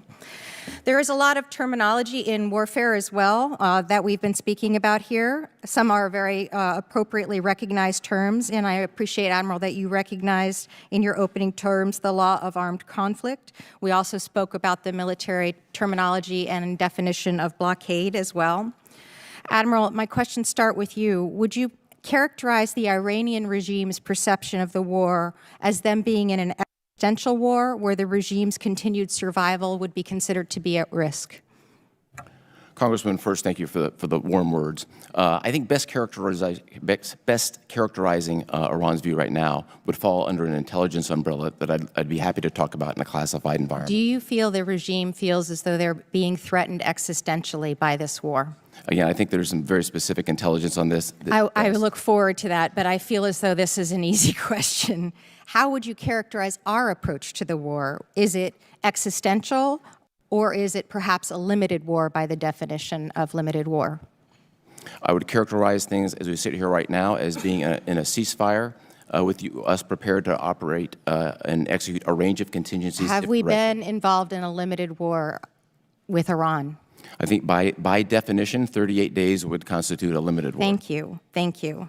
So if we are in a limited war and they believe themselves to be in an existential crisis, and I look forward to the conversation in classified, that is significant because we have a misunderstanding, a misalignment of what it is that our goals are. It makes me think, honestly, of Vietnam, where my father served, where the military, appropriately, amazing military, singular military, shared enemies killed, ground taken, bombs dropped, but we still lost that war. My father served in that war. The political end goal was badly crafted. You've struck 13,000 targets, 80% of the Iranian defense services, 90% of the Navy. You've talked about all of these issues. But Secretary Zimmerman, in the negotiations, why does it feel like we're losing this war? Why does it feel like we're heading towards something that is not necessarily a victory of any kind? Congresswoman, I can't say I share that feeling. The negotiations, as you note, are ongoing, and as a department, we stand ready to backstop those negotiations. What does success look like for the president? What would winning look like? What are we waiting for in terms of negotiations? I'll defer to the White House on the specific aims of those negotiations. I think, as has been stated clearly, there is, the president is looking for a long-term solution to secure the interests of the United States and reduce the Iranian threats. I just worry that we're in a position where we are at a stalemate. 2 blockades don't make a right, and that's, I think, where we are right now. I'll turn to another question with my remaining time. Open reporting, source reporting says that there's about 50,000 service members in the Middle East. If you had 9,000 fewer of them, or 18% fewer, would that make your job more difficult? We would have less flexibility for a range of contingencies. So it would be more difficult. Yes, it would be, of course. How have our forces, in your opinion, fared thus far in the war? Have you had any issue with their dedication, with their performance, or their achievement in their duties? Are our forces meeting the standard? Our forces are exceeding the standard. My best characterization is they establish themselves as the latest, greatest generation. Thank you. I agree. Mr. Zimmerman, 18% of our service members are women. The Admiral just testified that 18% decrease in personnel would make it harder for the mission to get done, and that all of his forces, including the women, are meeting the standard, exceeding the standard, in fact. I would ask perhaps someone, perhaps you, sir, to talk to the Secretary of Defense and let him know that we already have the data, that we already know the answer to whether women in combat can serve and serve appropriately. There are no further studies required. Thank you, and I yield back. Gentlelady yields back. Chair now recognizes gentleman from Guam, Mr. Moylan. Thank you, Mr. Chairman. Thank you to our panel. I truly appreciate your hard work and your dedication to our nation and taking care of the American people. I really appreciate you and believe in what you're doing. Admiral, in your written statement, you talked of how we're doing with the situation, but you also talked on how we can maintain this from not continuing on. A long-term solution, I looked at it as in with burden shifting, talking with our allies on how they can become more active in investment, especially into the foreign military sales. Burden shifting that would help us maintain this freedom that you are establishing now with the wins that you're getting. Guam played a critical role also in your area as well with Midnight Hammer as a decoy in the situation. And I see this as also how we're using our first and second island chain as our allies in the Indo-PACOM, as we have the allies in CENTERCOM that you're working with too. And also with affording them the foreign military sales as well and protecting our oceans. Do you feel that this should also be a priority for Indo-Pacific by prioritizing their defense spending to facilitate the administration's burden and sharing priority as you have advocated for CENTERCOM partners? So just a note on burden sharing in the central region. We're past the concept. They have been serving side by side, defending Americans over the course of multiple months. We couldn't be prouder. They're all eager to assume a greater responsibility for their own defense. They have bought $320 billion versus of American weapons. That number alone would be the second largest defense budget in the world behind our own. So they're eager. They're well-trained. They've proven themselves in combat by defending Americans. I think that's a fantastic model that could be used in any theater. And would you agree by investing in U.S. platforms and weapons, that's the best investment they can do by increasing their military spending? It's crystal clear to all our partners that American weapons and systems are the best in the world. Okay. I thank you for that, and I'm also hoping that Taiwan was quick to purchase the foreign military sales, and I'm hoping they can get what they purchase as soon as possible as well. And moving on then, speaking on munitions, it's been stated Iran they developed their military deterrence with conventional shield, their missiles, so ballistic missiles, so they can be allowed to continue the development of their nuclear program, which you successfully put aside. But also in our epic fury on how we did that is we used our ammunition stockpile. So with the current stockpile we have now, are you concerned about our own conventional shield to protect CENTERCOM and especially the Indo-PACOM? And I ask you, what can Congress do to help support you? Congressman, I have no concerns about munition supply. We are well supplied and well postured for a range of contingencies to protect Americans and execute other operations as directed. I'd really defer to my colleague, Admiral Paparo, on anything specific. But what I'll also say is the United States military can move munitions and platforms like no other military in the world. If our civilian leadership decides to reprioritize efforts, we'd be able to move people, munitions, planes, you name it, very, very quickly. Excellent to know. Thank you. Finally, the last question on readiness. We have the USS Ford returned home after 11 months. This extension had some negative effects on the maintenance and what they had to go through for the ship to be always ready. Do you think Operation Tempo could be effective in CENTCOM because of this? And also, do you think this will affect the importancy that for study to deter aggression in the Indo-PACOM since we overextended the Ford? So first, I'd like to honor the crew of the Ford for a remarkable deployment. Their service during combat operations, appropriately recognized by the President, I think is just an outstanding sense of just what the people achieved. In terms of the effect from a global perspective, I'd really defer to policy on that. In terms of where we are in CENTCOM, we have all the people, resources, ships, planes necessary to execute any mission. Gentleman's time's expired. Chair now recognizes a gentleman from Colorado, Mr. Crow.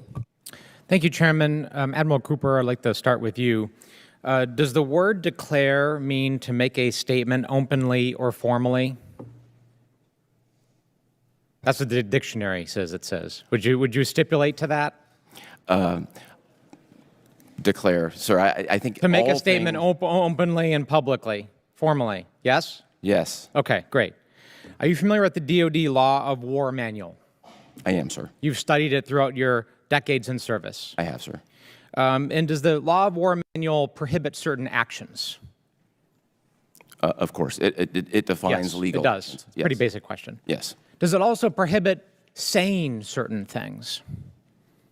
I'd have to dig into the details, but there are certain, I'm certain that it does, but okay. Again, I'd take that for the record. I will, okay, so how about this? Section 5.4.7. Are you familiar with that section? Probably not off the top of your head. Not off the top of my head. I'll read it for you.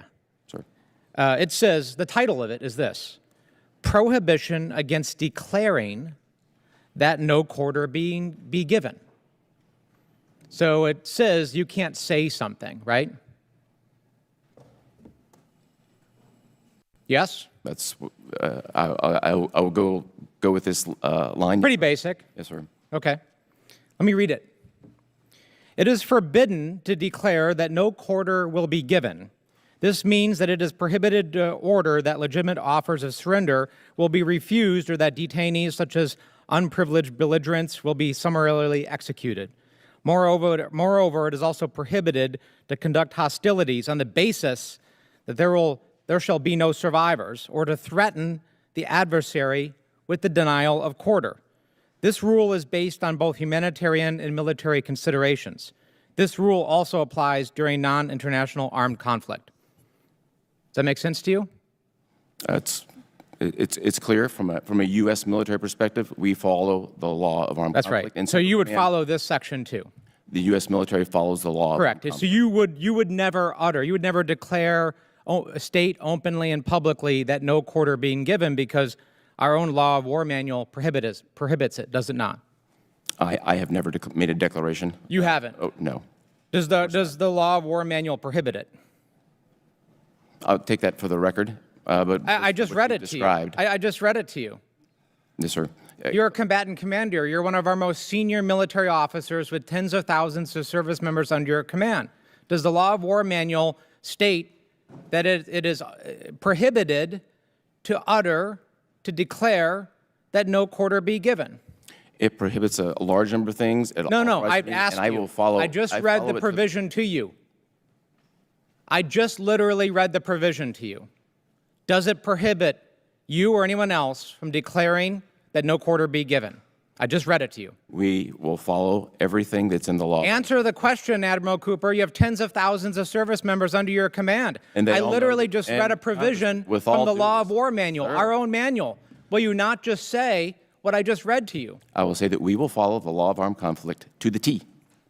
This is just unbelievable to me. I find the same thing, sir. This is just unbelievable to me. We will follow the law of armed conflict very calmly. You have tens of thousands of service members under your command. I literally, verbatim, just read a provision from our own law of war manual, and you will refuse to say what that provision says? Will you agree that it is prohibited under our own manual that you and all the people under your command are obligated to follow to declare that no quarter be given? I will agree, consistent with my constitutional responsibility, to follow the law of armed conflict to the T. And I expect everyone working for me to do that. This is not leadership. This is not leadership. To not be able to say something as basic. The people, the men and women who we represent, who are under your command, deserve leadership. Mr. Chairman, I object. This is a personal attack. This is unfair. And appreciate the Admiral very much as a Navy dad. This is well within the purview. This is well within the purview of my questioning. If I may. Mr. Gentleman's time. He's I reclaim my time. Can I reclaim some additional time? I'm going to give you some extra time. Go ahead. It's our job to make sure the law is being followed. That is literally the obligation of this Congress. I read to you a provision of our own law of war manual, and all I want you to say is what the provision says. That it is prohibited, this is the title, this is what the title says, to declare that no quarter be given. I will follow the law to the T and expect everyone to do the same.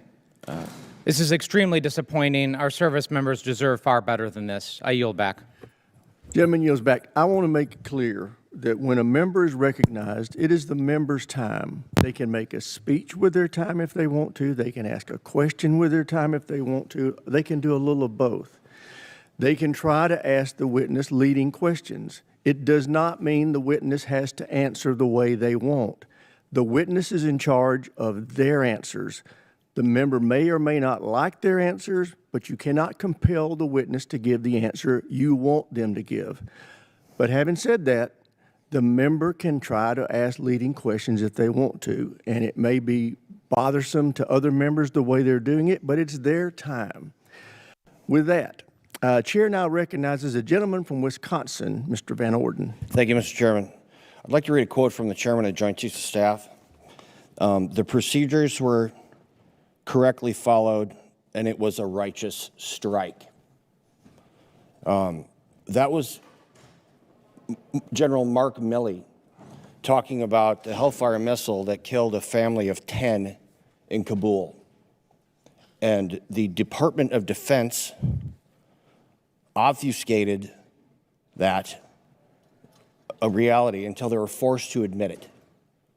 And they did that because they didn't conduct a thorough investigation. And they lied to the American public. So we must actually take the time to do a thorough investigation of what took place overseas. Mr. Zimmerman, are you a political appointee? Yes. You are.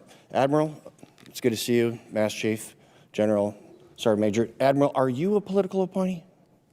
No, sir. General, are you a political appointee? I'm appointed by the President to serve as a combatant commander. Okay, but you're not a political appointee.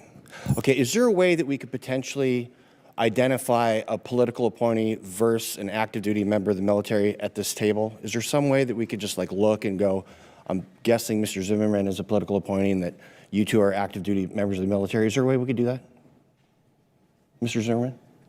Congressman, my kids have pointed out that I am by far the least impressive looking member at the table. Right, so we could just say, I don't want to. we could potentially say that there's an easy way to identify a political appointee versus an active duty member of the military. And I think it's wholly inappropriate to ask active duty members of the United States military to answer political questions, because that's not what you're here to do. And when my colleagues berate active duty members of the United States military to try to demand that they answer political questions, it's wholly inappropriate and it's inexcusable. And when we are seeking different offices than we are in currently, and we're trying to make splashes for television, that's what you get. So I want to discuss something very serious. Ranking Member Smith and Chairman Rogers recently gave every member of this committee a memo saying that there was an undisclosed, an unauthorized disclosure of classified material. And it was by a member of this committee.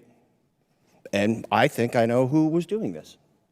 So when I'm asked by the press, am I offended that only the Gang of Eight was informed about Midnight Hammer, I say no. Because quite frankly, there are several members of this committee that have proven to not be capable of maintaining classified material and secrets that safeguard our nation.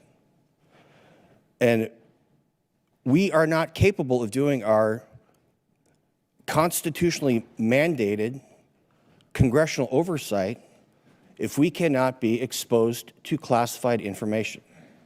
I feel completely uncomfortable with members of this committee asking you questions that could potentially hazard our military. And I think right now, as opposed to sending a memo around, restating what is the obvious, I believe that the Department of Justice should be actively investigating members of this committee for the criminal unauthorized disclosure of classified material. I take that very seriously. I know that you do. And I know that you guard your members of the military, you hold them close to your heart. And if anybody were to be killed because somebody is trying to run for a higher office, they should be held accountable. It's reprehensible. I don't even have a question for you guys. This has got to stop. General Kelly is absolutely correct. There should be a nonpartisan committee, not even a bipartisan, a nonpartisan committee. And when people are using this as a platform to elevate themselves politically, they should be ashamed of themselves. I do have some questions for you, General Anderson, for the record. That just needed to be stated out loud. So God bless you. God bless the men and women that you watch over. And I thank you very, very much for your dedication to duty. And with that, I yield back. Gentleman yields back. Chair, and I recognize the gentlelady from California, Ms. Jacobs. Thank you, Mr. Chairman, and thank you all for testifying today. Admiral Cooper, I'd like to start with you. Thank you for the many conversations we've had about the topic of civilian harm. I know it's something that you take very seriously. I want to build on Ranking Member Smith's line of questioning and give you a chance to provide some clarity on your previous statements about the strike on the school in Minab. So I led over half the Democratic caucus in a letter to the department requesting more information about this strike and urging the findings of the ongoing investigation to be made public. And the only response we received to our letter was to reiterate that there is an investigation ongoing. Mr. Chairman, I ask unanimous consent to enter both of these into the record. Without objection. Thank you. Admiral, we have public reporting here from the New York Times that the preliminary investigation, the preliminary inquiry concluded that the United States is at fault. Can I also enter this into the record? Without objection, so ordered. Can you confirm that this was, in fact, the finding of the preliminary inquiry? Congressman, I was asked about this last Thursday in a Senate Armed Services Committee hearing. We spent the weekend, myself and the staff, we looked into all 39 incidents that were outlined in the article. My assessment and our staff confirmed only one of them correlated with the U.S. strike. That was the strike in Minhab on the girls' school. That is an active IRGC base. The other 38 instances did not involve U.S. munitions. Okay. I'm actually asking about a different New York Times article, although I will get to that one. This one is about just the Minhab strike. U.S. at fault in strike on school in Iran, preliminary inquiry says. Can you confirm that the U.S. being at fault was, in fact, the finding of the preliminary inquiry into the school strike in Minhab? The only outcome of the preliminary inquiry was that it was brought to my attention. I immediately directed a more sophisticated, comprehensive investigation that would be led by an outside organization. That is in progress. We're coming toward the end of it. And as you mentioned, I'm committed to full transparency. I think this is a vitally important matter. Okay. And when can we expect this investigation to be complete and shared with us? This investigation or any investigation, I'm always reluctant to put a timetable on it. It is coming to the end, and I think transparency is important, ma'am. Okay. And will you commit today to release an unclassified version of it to the public? I do.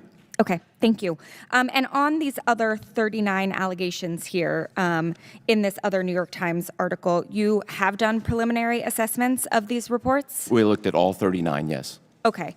And your understanding is that none of the other 38 had U.S. munitions? Not just our understanding, our comprehensive assessment is that the other 38 did not have a U.S. munition nexus at all. Can you share that analysis with this committee? Sure, and beyond that, I'd be more than happy to invite you and any member of the staff here to come down and take a look at in Tampa for yourselves. Good. I plan on doing that. Thank you. All right. General Anderson,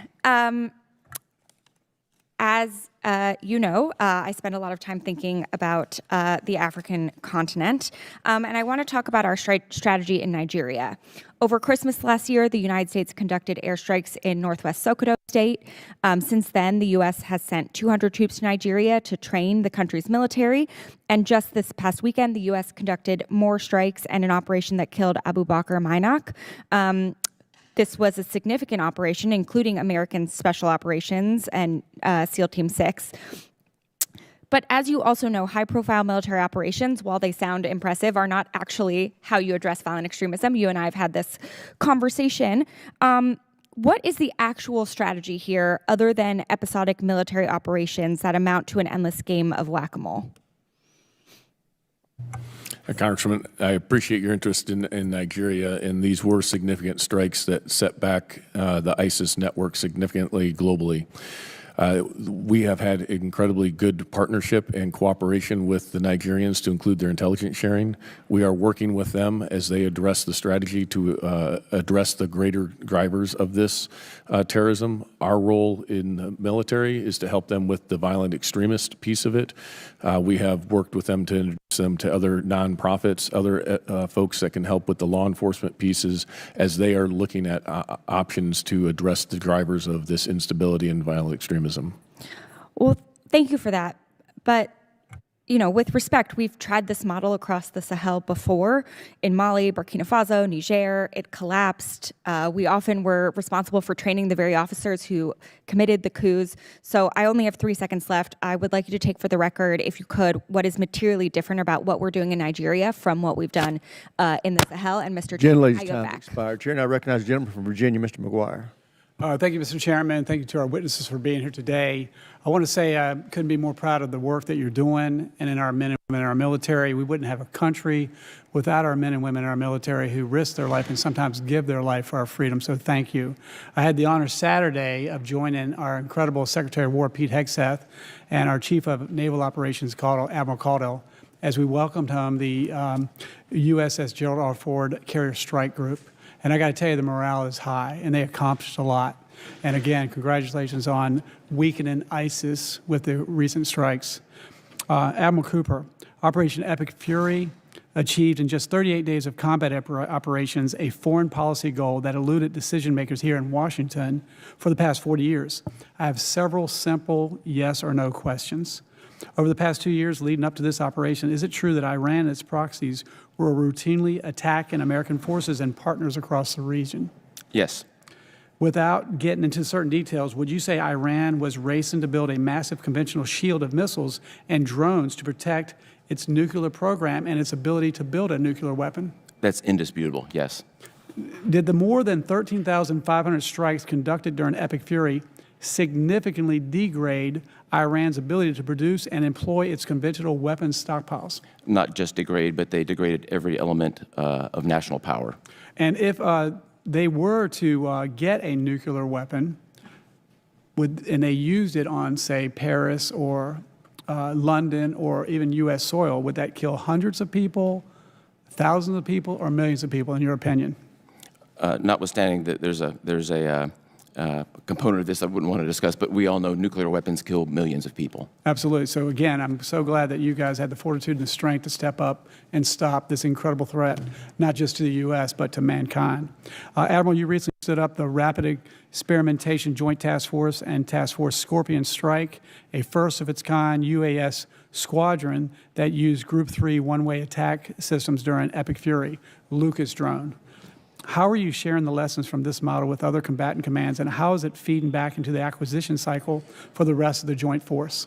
Yes, sir. We're super proud of the Rapid Employment Joint Task Force designed to take the great weapons and sensors that are out the American industry is producing, get them in the hands of warfighters in 60 days. The Lucas did exactly that. We fired high volumes of them at Iran very effectively.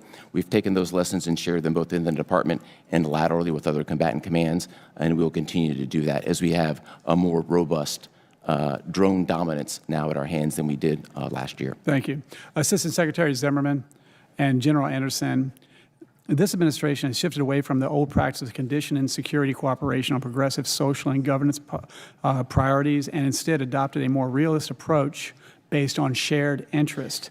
How is this practical approach playing out with partners across AFRICOM as you work to counter terrorist and drug trafficking groups there? Yes, Congressman, we've engaged as Nigeria as an example of that, where we have done very high-level engagement for intelligence sharing for common interest. We've also been working with the State Department to restore relations with some of the Sahel states to be able to open the dialogue in order to, again, address the common threats and be able to provide the indications and warnings of that growing threat. Awesome. And Admiral Cooper, current and recent operations in CENTCOM have put U.S. forces up against a persistent and adaptable UAS threat. How has your command shifted doctrine and tactics to address this threat? Congressman, first, I want to debunk the myth that has existed for a number of years that the United States is using high-end, costly munitions to fight $35,000 drones. Those days are behind us. Iranian drones are sophisticated, complex. We have a very sophisticated, complex network in the Middle East to defend it. It's been very successful in a classified environment. I can talk about the specific numbers. Okay, and we're running out of time, but what would you need more of? Are you working with JIADA 401 to translate lessons learned?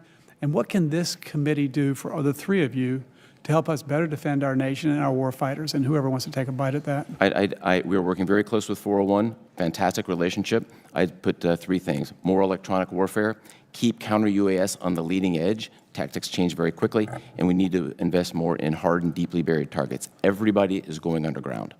General Anderson.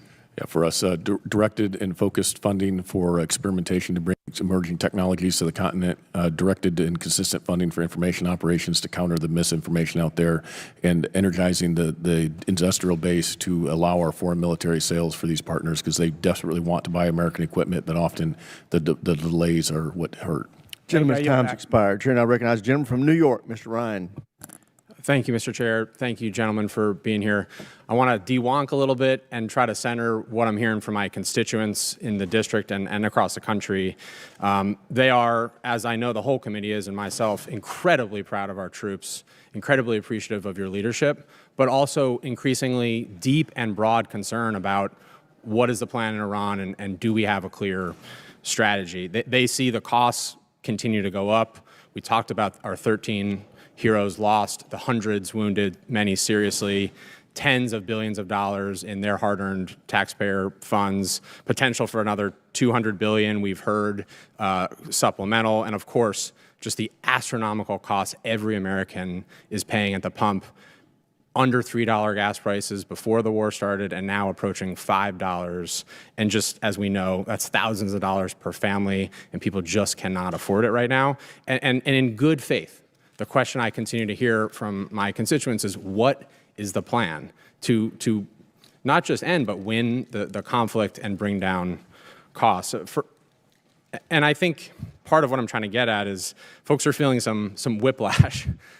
For example, Admiral Cooper, on April 30th, you went to the White House, you briefed the president on options. That was publicly reported anyway. A few days later, Secretary Hegseth announced this Project Freedom. Secretary Rubio the same day said that Operation Epic Fury was concluded. We were essentially told this new plan, which was separate and distinct, would open the strait and sort of unlock this stalemate. Literally a day later, without much explanation, the president announced that project was over, the strait remained closed, gas prices continued to climb. We saw, of course, last week there was great hope that the summit in China would change the dynamics. It appears the president, at least so far, came home empty-handed, the strait remained closed, gas prices continue to rise. Iran continues to strike their neighboring countries. We have as many, if not more, troops in theater. And I think, I mean, you said, Mr. Zimmerman, it's complex. I think it's pretty clear to the American people, at least from what they're hearing, that it feels like we're stuck. One of my constituents said, this is a mess. And so I'm just trying to answer that to them, and especially the military families in my district. Admiral Cooper, what options are you briefing to the president now to try to create the leverage that we know we need? Congressman, first of all, great to see you again, and thanks for your own service.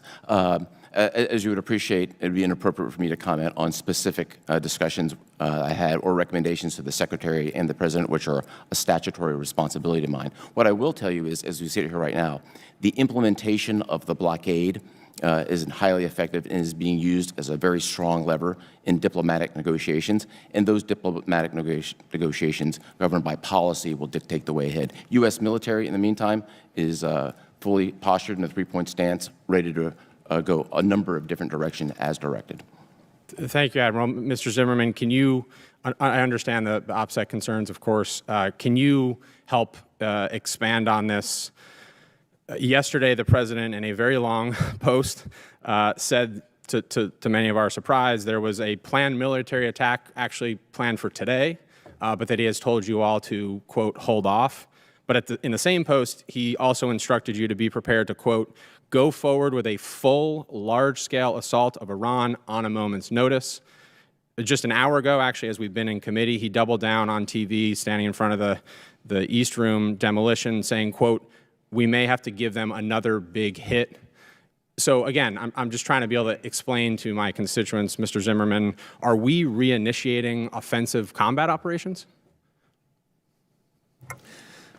Thank you, Congressman. Of course, that decision is the President's to make. Is that an option that's been briefed to him? Well, Mr. Congressman, it's his decision to make whether. Are you planning to ask Congress this time for a declaration or an authorization now that we're almost 3 months in? As you know, right now there are negotiations going on of the highest order to try to achieve a long-term I understand that. I understand that. To be more specific, will you rule out today that one of those options would be putting boots on ground, which I think the wide array of the American people are concerned about specifically? Mr. Congressman, the President retains the options at his disposal to do. So you will not rule out escalating this further by putting troops in Iran? The President retains the options he needs to get this we owe, I'm out of time, but we owe the American people honesty and transparency almost 3 months in. It is pathetic. I yield back, Mr. Chair. Gentleman's time's expired. Chair, and I recognize the gentleman from Colorado, Mr. Crank. Thank you, Mr. Chairman, and thank you all for your service. General Anderson, several African countries have turned to Russian mercenaries for internal stability and for counterterrorism.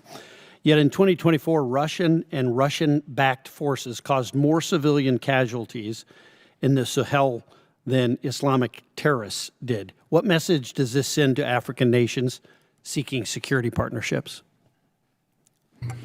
Congressman, I think it's pretty obvious what message that sends. It's pretty clear in what you just said, and I think our operation recently here in Nigeria is a juxtaposition between what U.S. counterterrorism brings versus what Russian counterterrorism brings, and I think the results speak for themselves.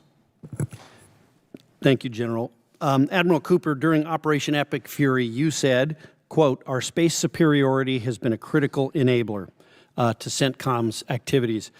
Can you expand on the role that the Space Force plays and played in the conflict and how it integrates with the other services and with our allies? Congressman, I like to use the phrase, the Space Force gives us the ultimate high ground. They've played an indispensable role.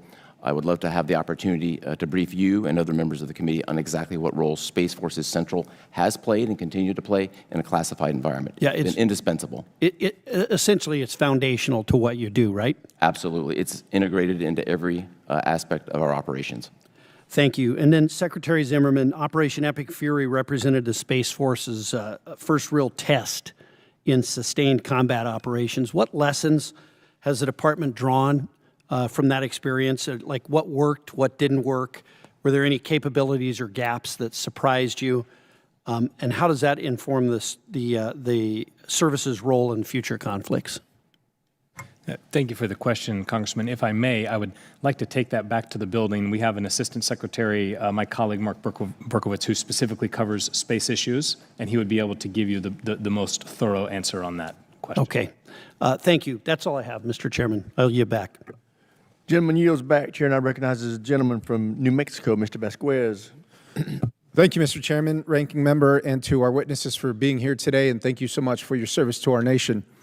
For 80 days, the administration has waged a war in Iran without congressional authorization or the approval of the American people. The administration has spent at least $29 billion in taxpayer funds on the president's war of choice, billions in funding that could have gone to health care or lowering the cost of living. We all agree that Iran should never have a nuclear weapon. But last June, the administration had stated that Iran's nuclear facilities were obliterated. Congress has yet to see proof that there was an imminent threat, and the administration has failed to explain to Americans how this war is in our nation's best interest or what the end goal or exit strategy truly is. To me, this is unacceptable. The New Mexicans that sent me to Congress to represent them deserve answers, and I'm here to get them. So let's get started. Assistant Secretary, earlier this month, the President publicly stated that the war was, and I quote, terminated. Could you tell the American people today that this war is over? Congressman, as the President stated, we were pursuing some specific military objectives, and he said that that phase of major combat operations was over, and we were transitioning to the Project Freedom, and we're in a ceasefire now with a blockade going on, and so... So, Assistant Secretary, if a constituent asked me that question in very plain language, as many New Mexicans speak, Congressman Vasquez, is the war over? What should I tell them? We have a ceasefire. We have a ceasefire. So does that mean the war is essentially over? Is that a yes or no? I would answer by saying that we are in a state of ceasefire. Well, the war is now approaching 3 months, and let's be clear. It's never ended, and Congress has never authorized these military actions. A large U.S. military presence in the Strait of Hormuz remains blockading Iranian ports, which under international law is an act of war itself. Additionally, the administration recently struck multiple sites and Iranian-flagged ships. Our troops are still at risk, and just yesterday, the President publicly threatened more military strikes against Iran. We're clearly still in a war, and American taxpayers are paying for it. Now, gas prices in New Mexico are at about $4.50 per gallon. They're paying double for their fertilizer. I just spoke to 4 farmers in my district who potentially will have to shut down their operations if they don't have relief anytime soon. My constituents want this war over. What's the administration's exit strategy? What's the efforts to reopen the Strait of Hormuz, Secretary? That's certainly part of the negotiations that are ongoing as we speak. Assistant Secretary, before the war, an average of 100 ships per day were passing through the strait. Now at least 1,000 are stranded with only a handful per day passing through. How soon before a return to normal?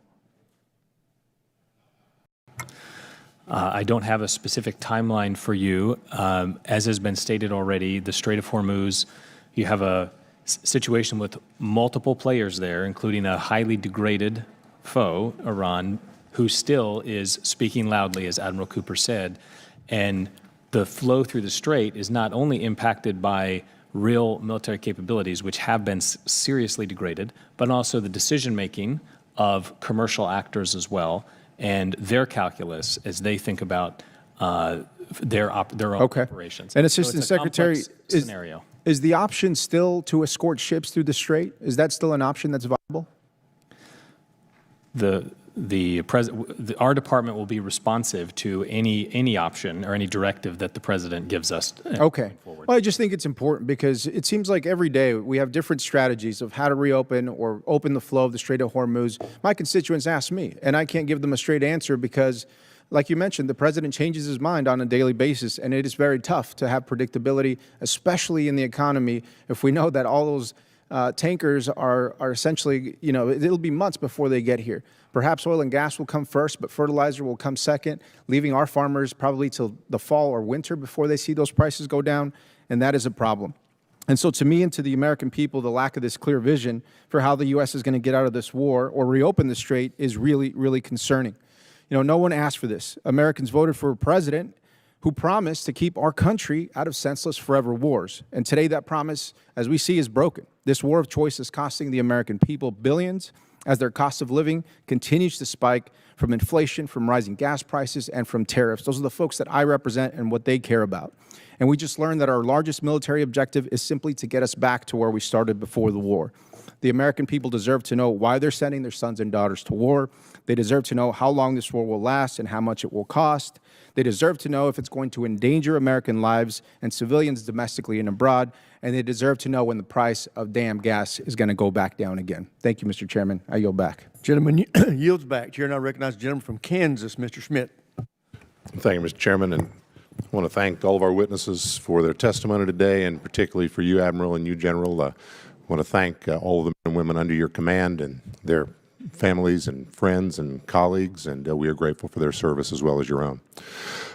Admiral, let me start with you, or perhaps Mr. Zimmerman, just to clarify a fact. I think I've heard two different things over the past several weeks, and I'd just like to know what the disconnect is. I believe you said today, and I think Mr. Zimmerman also, you used the number 14 in referencing the number of Americans who have been killed in this operation or these operations. That's the same number that Secretary Hegseth and I believe General Kane used at that table a few weeks ago. But most of us have been using the number 13, including a number of my colleagues here today. Can you shed any light on where that discrepancy lies? Certainly, there's, Congressman, there's simply an individual who died outside of, he was not killed in action. And I would just respect his family. We honor him along with the other 13. Thank you very much for clarifying that. Admiral, let me ask you about the commerce in and out of the Strait and looking forward. Obviously, none of us knows what the future holds, but can you discuss a bit about what should, what might, what could, whatever is appropriate in this setting, a European role look like in terms of guaranteeing maritime transit in the region going forward? There have been the public reports most recently about our British and French allies talking about some type of role, but can you talk a bit about that? Congressman, much of that is a policy matter, not a military matter. What I can say is we've continued to work very closely with military partners in the region to support future operations and planning. That's gone on. And we've also connected at a military-to-military level with our European allies from a planning perspective. What that looks like in execution is a civilian policy decision. Would it be fair to say that it would be helpful if there is a European role going forward? All help would be appreciated at the appropriate time. And Admiral, can you talk a bit about our capacity to diminish, degrade, destroy, whatever the right word is, the Iranians' ability to mine the straits or the waters in the area? Where are we on that? And what more can we do to be helpful to your efforts in that regard? Congressman, as I stated in my statement for the record, we eliminated 90% of Iran's mine capability during Operation Epic Fury. They still retain 10% of it. In a classified environment, I could talk about the specifics of what that looks like and how we're handling that. Very good. Thank you. General, let me turn my attention to you and to our work in Africa. Listening to your discussions today, we all have a different recollection of history and the lessons we draw from it, but your discussion about what's happening in West Africa today, our inability to see and know as much as we would like to see and know, the operations base that many of our adversaries, our terrorist adversaries in particular, are using. It reminded me of the discussions in the 1990s when al-Qaeda was organizing in East Africa and Somalia and in Kenya and in Tanzania and was trying to use the failed state in Afghanistan as their base of operation.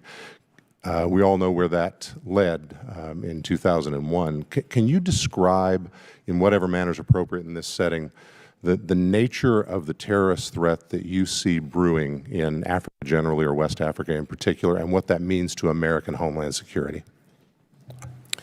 Yes, I take this very seriously, Mr. Congressman, because of what you highlighted. Terrorists will go to where there is lack of governance, where they have the ability to operate freely, and that's why they have sought the Azawad area in particular of West Africa. Without sufficient pressure, without the sufficient Western engagement there, we may lose sight of that. And I think we, as you said, have seen what happens when that occurs. So we are investing heavily in other means to include experimental and emerging technologies in order to be able to monitor this threat. The concern that I have is that the terrorist threats have focused on Africa. They see this as their future. They see the potential of establishing a caliphate there. If a nation capital were to fall and become controlled by a terrorist organization, I think that would be a beacon for many of the terrorists that would energize them, and I think that would be not in any interest of the United States or of the Western European countries. So this is why we're focusing a lot of effort in order to provide those indications and warnings so that we can adequately address it. And as to Congressman Crank's point there, the United States is the gold standard for counterterrorism operations, but it has to be enabled by working with the partner and the intelligence that goes behind it. That allows us to conduct these operations with precision. It allows us to take civilian casualties under consideration, and allows us to work with a partner in ways no other. Gentleman's time's expired. Chair now recognizes the gentleman from California, Mr. Cisneros. Thank you, Mr. Chairman, and thank you all for being here today. Admiral Cooper, the Ford returned to Norfolk last Saturday after a record 330-day deployment. The longest by a carrier since Vietnam. For 3 weeks, you had 3 carrier strike groups operating in the AOR, the Lincoln, the Ford, and the Bush. That represents a quarter of the entire carrier fleet and almost half of our deployed U.S. ships in that single. After that long deployment where the Ford was sent across the equator multiple times, what was the need to keep 3 carriers in the region? Now, I believe in the power of our Navy and how good it works and the tool that the carrier strike group is. But why did we need 3? Congressman, good to see you again, sir. First, just a matter of clarification statement for the record here. When the George Bush showed up in theater, the Gerald Ford was dismissed 48 hours later. There was not an enduring need for 3 carriers. Okay. Well, thank you for that answer. Appreciate it. General Anderson, I want to ask you, look, now I believe in diplomacy, and diplomacy comes in many ways, and I think one of the ways that we have been effective diplomatically in the past is by using organizations like USAID that did a lot of work in Africa to share the goodwill of the United States. Can you explain to me the fact that that program no longer exists, that there no longer is no USAID operating in Africa, how that's changed things for you? I appreciate the question and agree there is a role for targeted aid that contributes to security and stability, whether that's from non-governmental organizations, governments, or private donors. What that has meant for me is we have engaged very closely with the Department of Commerce in particular. I have a Foreign Service Commercial Officer joining our staff to look at the intersection of economics and security. And what we have found is that every African country that I have visited has welcomed the opportunity to engage with U.S. trade, U.S. investment, and they look at that as their future. So we're looking at multiple different tools to use to provide security and stability across our government, with us focusing on the military instrument, but understanding the security implications that other agencies bring. So would you agree that the fact that, look, we always want to increase trade and commerce and work with partners all over the world, right? And yes, those companies would like to engage with us that way, but the aid, would you agree to say that, yes, the elimination of USAID has had an impact on what you're able to do there and made it harder to partner with countries? I think that's still to be determined, Congressman. We have not seen what that impact is entirely. There is still aid in Africa that is constructive for providing stability. But again, it's a multifaceted approach that we're looking at. Well, I think, the elimination of such programs like that, right, leaves a window open for China to kind of come in and fill that gap, which is not in any way positive for us. Just another follow-up on that. There's talk of a consolidation of AFRICOM into one of the other COCOMs, whether it be EURCOM, CENTCOM, or even the talk of a bigger one, U.S. International Command.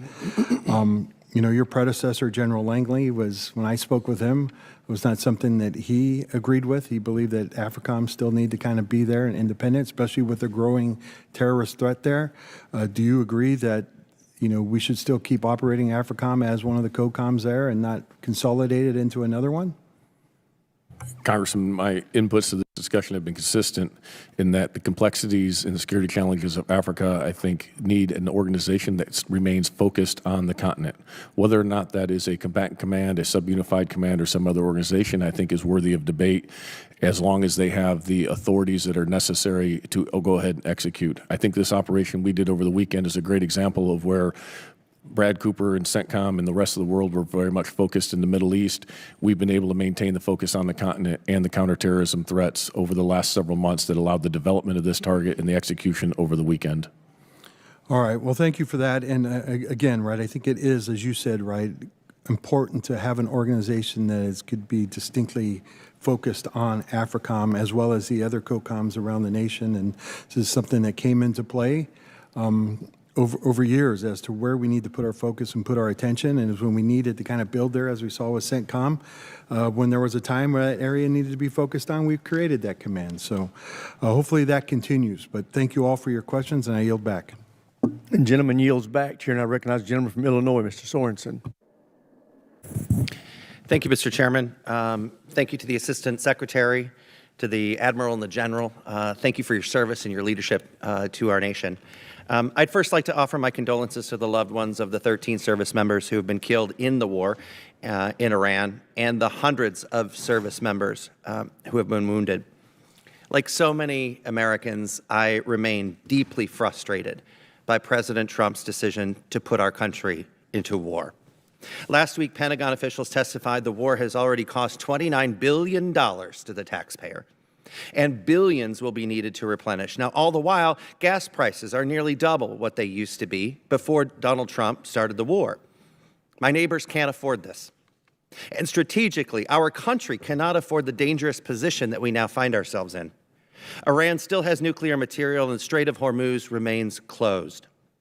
But the facts matter. We're in a worse position today than before Trump started the war. To Assistant Secretary Zimmerman, what is the strategy that we should be telling Americans and how we're going to end this? Congressman, my view, and I think the testimony you've heard today, is that we are not in a worse position when it comes to our national security interests than before the war. So I would respectfully push back on that point. So you said that we're executing a blockade. A blockade is an act of war. No, that means that we are in a war. We are doing a very effective blockade. So do we have a strategy of how to get out of the mess? I mean, can we call it a mess? Well, the White House is engaged in negotiations of the highest order as we speak to arrive at the right solution. I think we heard our ranking member say that there have been a lot of negotiations, but we don't know who those negotiations are with. If we meet in a classified setting, could you tell me who those negotiations are being held with? I think we could go into a little more detail. We've seen the reporting that Russia has been providing intelligence to Iran. Mr. Zimmerman, what assistance has Russia been providing Iran? Perhaps that'd be best to defer to the closed session as well. Could you confirm that Russia is working with Iran to undermine the efforts of the United States? Russia and Iran have a long-term partnership, and we can talk in further detail. Have we taken steps to get Russia to stop working with and sharing intelligence with Iran? Let's talk further. President Trump is spending roughly $1 billion taxpayer dollars a day on this war, $1 billion a day. Mr. Zimmerman, can you explain how we're spending $1 billion a day if we are, as you say, we're in a ceasefire? I think the estimate you got from Mr. Hurst when he was testifying was the costs of the war to date have been $29 billion, and the department is continuing to evaluate those numbers. Certainly, and Admiral Cooper would have more expertise on this issue, but maintaining a blockade involves some degree of cost as well. So I should just say that to my neighbors who are going into massive credit card debt because they can't afford the gas at the gas station, that should be the answer? I'll defer to you on what you say to your neighbors. What I would say is the president would not be undertaking the actions he is if they were not in the interests of U.S. citizens. Well, if President Trump was serious about preventing Iran from acquiring a nuclear weapon or having this capability, he would not have blown up the nuclear deal in 2018. He would have negotiated a new deal if he is, in fact, the negotiator, if he is the deal maker that he thinks he is, but he has not done that. And if President Trump insists on spending $1 billion a day, I'd love to talk to him about how we provide school lunches to children, or ending homelessness, or making sure that people can afford their health care. or the massive credit card debt that we are going to see massive defaults in just a matter of months if people can't fill their gas tanks with the liquid that they have in their bank accounts. Mr. Chairman, I yield back. Gentleman yields back. Chair, and I recognize a gentlelady from New Hampshire, Ms. Goodlander. Thank you, Mr. Chairman. Thank you to our witnesses for being here today. I want to start with terrorism, which is a through line in both your testimonies. Actually, all three of your testimonies. Mr. Zimmerman, you wrote in your written testimony that the ISIS threat has been successfully reduced to a level that Iraqi and Syrian forces can manage with scoped and targeted U.S. assistance. Admiral, you testified in your written statement that in the rearview mirror, 2 decades of the global war on terror operations fade increasingly in the distance behind us. You also acknowledge, though, at the same time that large parts of Syria remain under marginal control by the government. And Admiral, I'm glad you addressed this in your written testimony. You brought our attention to what was a really shocking and extremely troubling development earlier this year. Late last year, you point out that ISIS attacks in Syria led to the deaths of 2 service members and to an American civilian interpreter. You also testified that earlier this year in January, there was a mass prison outbreak in northeast Syria. Mr. Chairman, I ask unanimous consent to enter into the record a February 20th, 2026 article from the Wall Street Journal entitled, quote, U.S. intelligence says at least 15,000 at large after ISIS detention camp collapses in Syria. Without objection. Admiral, you have noted that this development raises serious concerns because of the nature of the detainees who are now at large. Can you explain to us how this happened? Congresswoman, thank you very much for the question. Yeah, as you recall, back in December and January, the Syrian army moved from its positions in western Syria and then maneuvered east, pushing what was then the SDF, the Syrian Democratic Forces, up into their traditional lands. In the course of doing so, they took full custody of these camps, as you described, and then redistributed the people from the camps throughout Syria. Admiral, what are we going to do to prevent large-scale ISIS reconstitution as a result of these thousands of detainees who are now at large?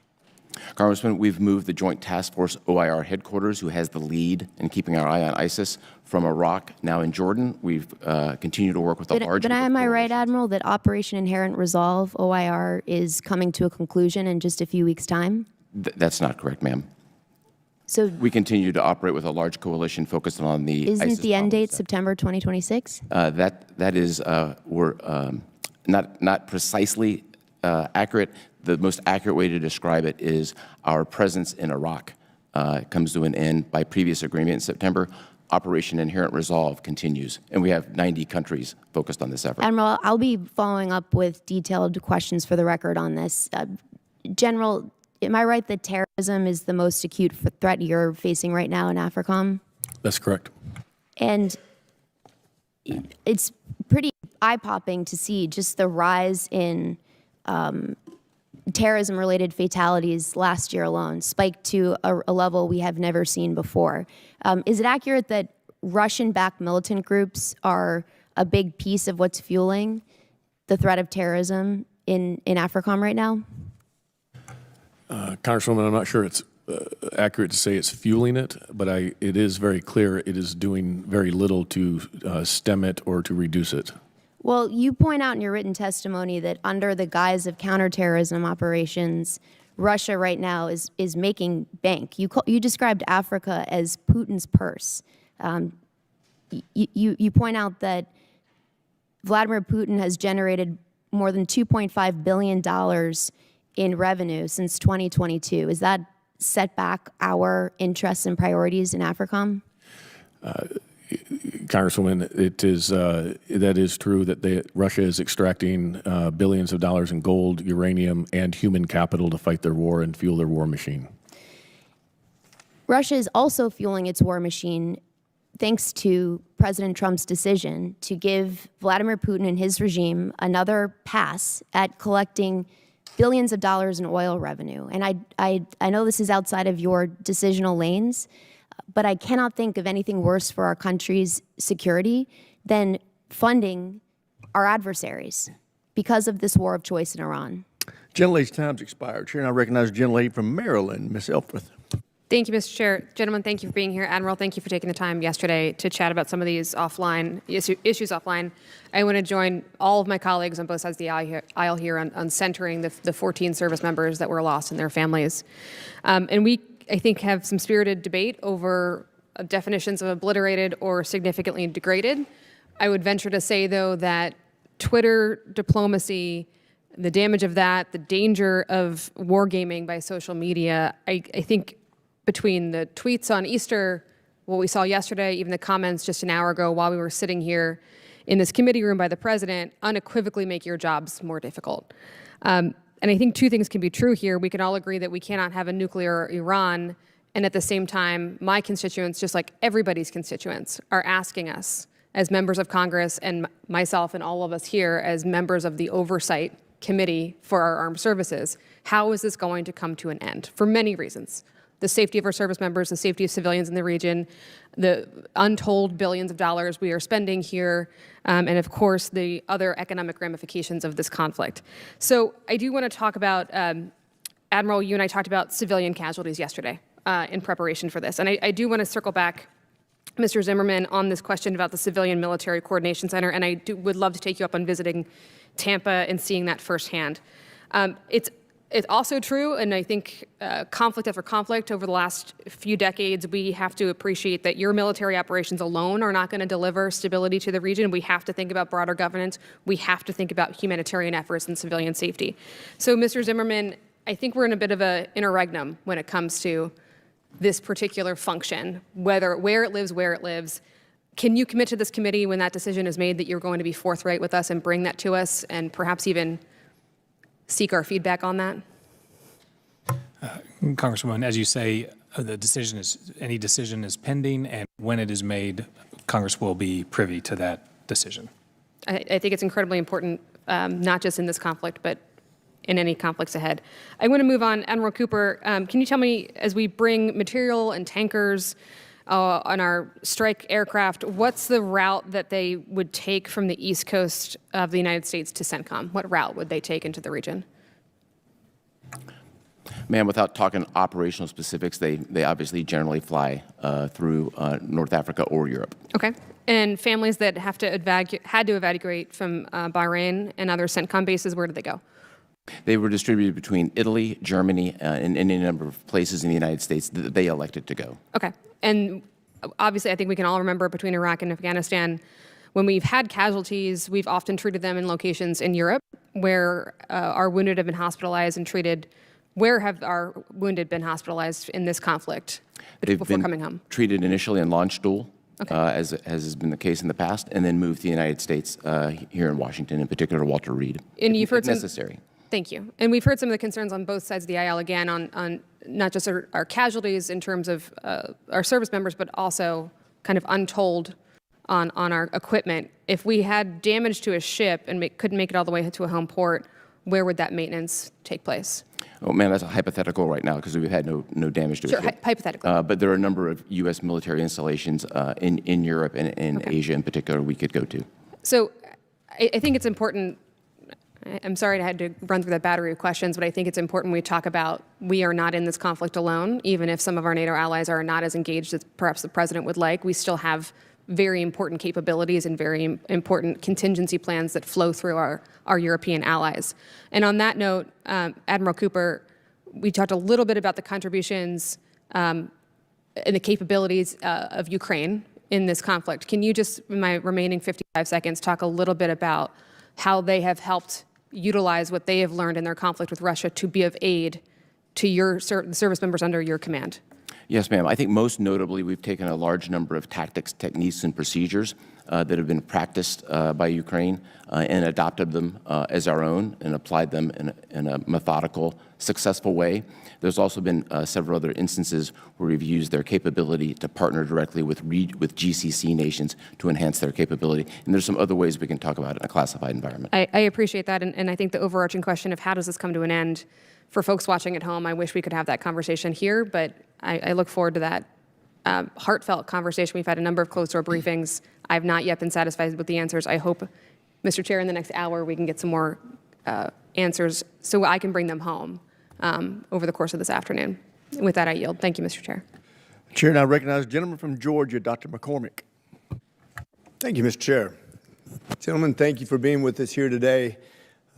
General Anderson, good to see you again. Excited about what's going on in your command, especially with AFRICOM and all the significant challenges you had there. One of the things I wanted to address specifically with your command, we worry about anti-drone defenses, especially consider what the Hezbollah has just crossed the strait and what you have to deal with in Djibouti specifically.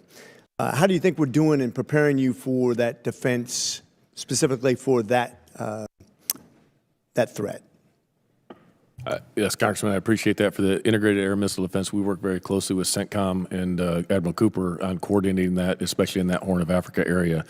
We do have the minimum required right now, but as the threat continues to evolve, that's an area we'll need continued investment in. We are also working closely with our partners there, with the French, to integrate their Mirages as well as their radar systems, so we can have a combined and integrated defense for that piece in particular. The other area that you highlight, I think, is even more critical, is the counter-UAS across the continent. As we become more expeditionary, looking into and evolving our defenses in order to protect our forces in expeditionary environments is going to be more and more critical. I think also equally important is, as we look at these emerging technologies, we use the opportunities in Africa to experiment. And so having some directed, focused effort in Africa to actually do some of that battle lab type experimentation for emerging technologies will pay dividends for the entirety of the joint force. Good. I think one of the things I'm worried about, obviously, with Africa, one of the few continents, if not the only continent, that has an expanding population, obviously massive poverty problems, that is going to constantly supply us with new terrorists. So I think that threat will be super real in your area. And I hope with the decimation of Iran that we can have less funding for Hezbollah and other terrorist organizations. I think they've been funding for decades now. And I hope you agree with that assessment, too, that hopefully that will help our assessment of that area and the funding of terrorist organizations. I do agree, and I also think, though, these organizations are very resilient, and they'll look for alternative forms of funding, and which is concerning for us, the Houthi al-Shabaab connection that seems to be growing, of how that may develop in the future, as Iran is no longer the same sponsor for the Houthis they were in the past. I agree with you entirely. Admiral Cooper, one of the things I thought was interesting, seeing the 31st MEU deploy now into the Persian Gulf and to see what's going on with the challenge we have with Iran. When I was on the 31st MEU, we were mostly focused on Korea at the time. And I was on the original USS Tripoli. We called it the Cripoli back in the day. And we actually were on the retirement float of that ship, which went, I think, dead 4 times in the water without any attack. And we had open sewage flowing all over the place. It was a horrible ship. Good to see a new ship, but we don't have enough shipbuilding, right? And I feel like this is a perfect example of why when we have a Marine Expeditionary Unit right there, ready to go, what kind of impact it can have in that region. And when we don't have that, when we have shortcoming in shipping or expeditionary availability, it can really affect us. What do you think our biggest concern is in our preparation for the future of Marine Expeditionary Units and the shipping? Well, so first, you'll be proud to know USS Tripoli is operating at the top of their game today and playing an indispensable role in a number of areas, particularly implementing the blockade and the 31st MEU, which I used to have operational command of several tours ago, also indispensable role. I think if we just look to the future, just in speaking in broad generalities, these are decisions made by the Department of the Navy. I'd really defer to them of what those things should look like. But if I just look at the force structure I have today, between carrier strike groups, the cruisers and the destroyer force, and the Marines and the amphibious readiness group, I think we're well postured to deal with a broad range of contingencies. And I'm speaking just from my perspective. I think other combatant commanders would express the same perspective. Oh, good. I hope you're right. I think one of the biggest things that our chairman has focused on, thank you, Chairman Rogers, for what you do, is the way we contract, the way we hold people accountable, the way we streamline this process, because obviously I think our best contract right now is about 50% over budget and 18 months behind. So I'm hoping we can get back on track with the way that we approach this, both from the Pentagon in conjunction with what the armed services are doing, because I think that's really important to the future. I don't know if you, Mr. Zimmerman, if you have anything to add as far as our security in Africa and our defenses and our posturing, how well we're prepared for that and what we look for in the future. Thank you, sir. And in policy, we enjoy a very close relationship with AFRICOM, and I very much appreciate General Anderson's approach. As you have read in our national defense strategy, we are looking particularly at terrorist threats that could target the homeland. We're also looking at countering China in ways that specifically relate to our ability to flow forces and working with operational independent partners. Gentleman's time's expired. Chair, and I recognize gentleman from Virginia, Mr. Vindman. Thank you, Chair. So, gentlemen, thank you so much for being here today. I want to start with a quote from Sun Tzu that I'm sure many of you are familiar with. Sun Tzu wrote, "Strategy without tactics is the slowest route to victory. Tactics without strategy is the noise before defeat." And I think that's the crux of the situation that we find ourselves in Iran today. So I, along with my colleagues, many of my colleagues on this committee, are deeply concerned about the administration's actions in Iran, and that those are tactics without strategy. And my constituents, many of them feel like we're losing. But one thing is for sure, we know for sure that gas prices have skyrocketed, inflation is increasing, and there's no real end in sight right now. Despite the significant tactical and operational destruction of Iran's military, the Strait of Hormuz remains closed for all intents and purposes and is causing significant damage to the global economy. In fact, the IMF has already said that global GDP will be 3% lower because the strait is closed. And my constituents are feeling that every day in the form of rising costs. In addition to the petroleum products, obviously, fertilizer prices have doubled. And I'm sure you've heard that today as well. And we're at the beginning of planting season. So that means the shock to food prices, grocery prices will start to hit in the fall during harvest time. Those are pretty significant costs. And they're being felt even more broadly by our international partners that are susceptible to these types of shocks. So I'm frustrated because this was foreseeable. I mean, we could have foreseen that the Iranians would have closed the strait. That's been demonstrated in numerous war games for decades, and it was avoidable because ultimately this is a war of choice. The president selected the timing for this conflict without ever making the case to the American people and asking for authorization. So as we move out from here, I hope we can focus on the strategic objectives and not be distracted by the red herring of the tactical and operational objectives. I mean, for all intents and purposes, sinking their navy is like the same as saying we've eliminated their horse cavalry or we've knocked out all their galleons. It's not really the thing that we need to be focused on. All right, and that's not what the constituents are concerned about. Right now, there is no real plan to deal with Iran's nuclear program and to open the strait. So let me turn attention a little bit to the drone question. Admiral, there's a Task Force Scorpion, which is a battalion-sized element that's purpose-built to employ Group 3 one-way attack drones. Drawing on your first-hand experience on that formation, what one or two lessons can we draw for CENTCOM and more broadly for U.S. military? Congressman, thank you for that. I think the leading edge work we've done in offensive fires associated with employing an offensive one-way attack represent a dramatic increase in our focus on drone domination, gives us more options and makes us a more lethal force. And is that a capability that will help us reopen the strait? I wouldn't want to talk about any specific capability, but they are one tool in the toolkit.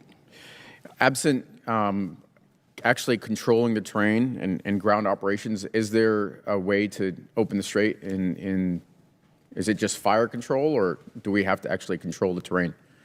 Congressman, I think there's a broader discussion best discussed in a classified forum. There's a lot of military options here and lots of tools in the toolkit, and those will be driven ultimately by policy. Well, this is another area where I'm afraid the other shoe's about to drop, is that the only way to get at this problem set is to deploy ground forces and seize terrain. And the American people are not prepared for that, and they need to be ahead of time, not like this conflict was initiated. Admiral Cooper, I want to turn attention to the deadly attack that killed our soldiers in Kuwait on March 1st, including one of my constituents in Spotsylvania County. When will the investigation into that incident be complete? Congressman, that the incident itself is coming to the investigation itself is coming to conclusion. We have to be transparent about it, and I can talk about the specifics of what occurred in a classified environment. Well, I think that would be important. Okay, I think it will be important because, as I know very well, and you know very well, these are investigations that have a finite suspense to them, and so these are not kind of like kicking the can down the road. And I hope that you will commit today to sharing the results of that investigation with this committee. I'd be happy to, sir. Thank you. With that, I yield back. Gentleman yields back. Chair now recognizes gentleman from New Jersey, Dr. Conaway.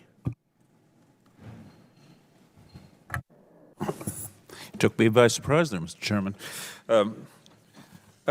Gentlemen, thank you for presenting yourself to us. Thank you, Mr. Chairman, and Ranking Member for holding this hearing. I first want to extend my thoughts and prayers to the families and loved ones who are currently serving around the world. We've lost 14 service members. Hundreds have been injured.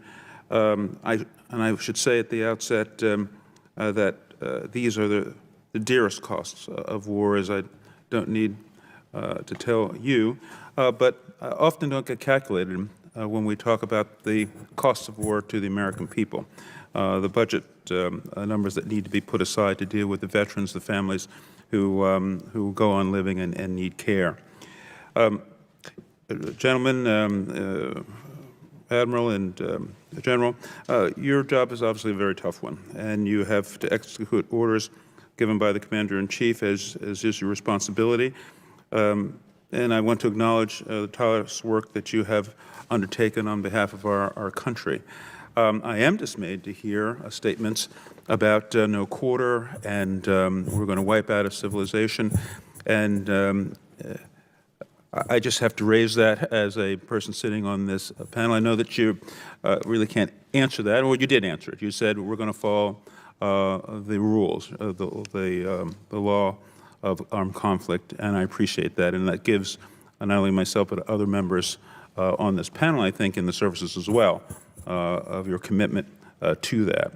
I'm also dismayed that there doesn't appear to be a strategy to end this war with all deliberate speed. And it's concerning, obviously, to the American people, given the costs associated with this war. Recently, Yale came out with a study that American people are spending $40 billion on fuel costs, that American families are going to spend about $3,500 on such expenses at year's end. And, of course, sadly, the President has said that this microeconomy, this household economy, is not important to him. Those are paraphrasing his own statements. But it is important to my constituents and to the many people across this country who understand that they are paying for this war. And because the American people are paying for this war, they have a right to know what a strategy is going to be undertaken to end this war. So, Mr. Zimmerman, could you please outline how we're going to get to the end of this conflict? This conflict is not going to be ended, in my view, by military action alone. It's going to take negotiation. We've had waffling back and forth. It's over. It's not over. We're going to get a deal. We don't have a deal.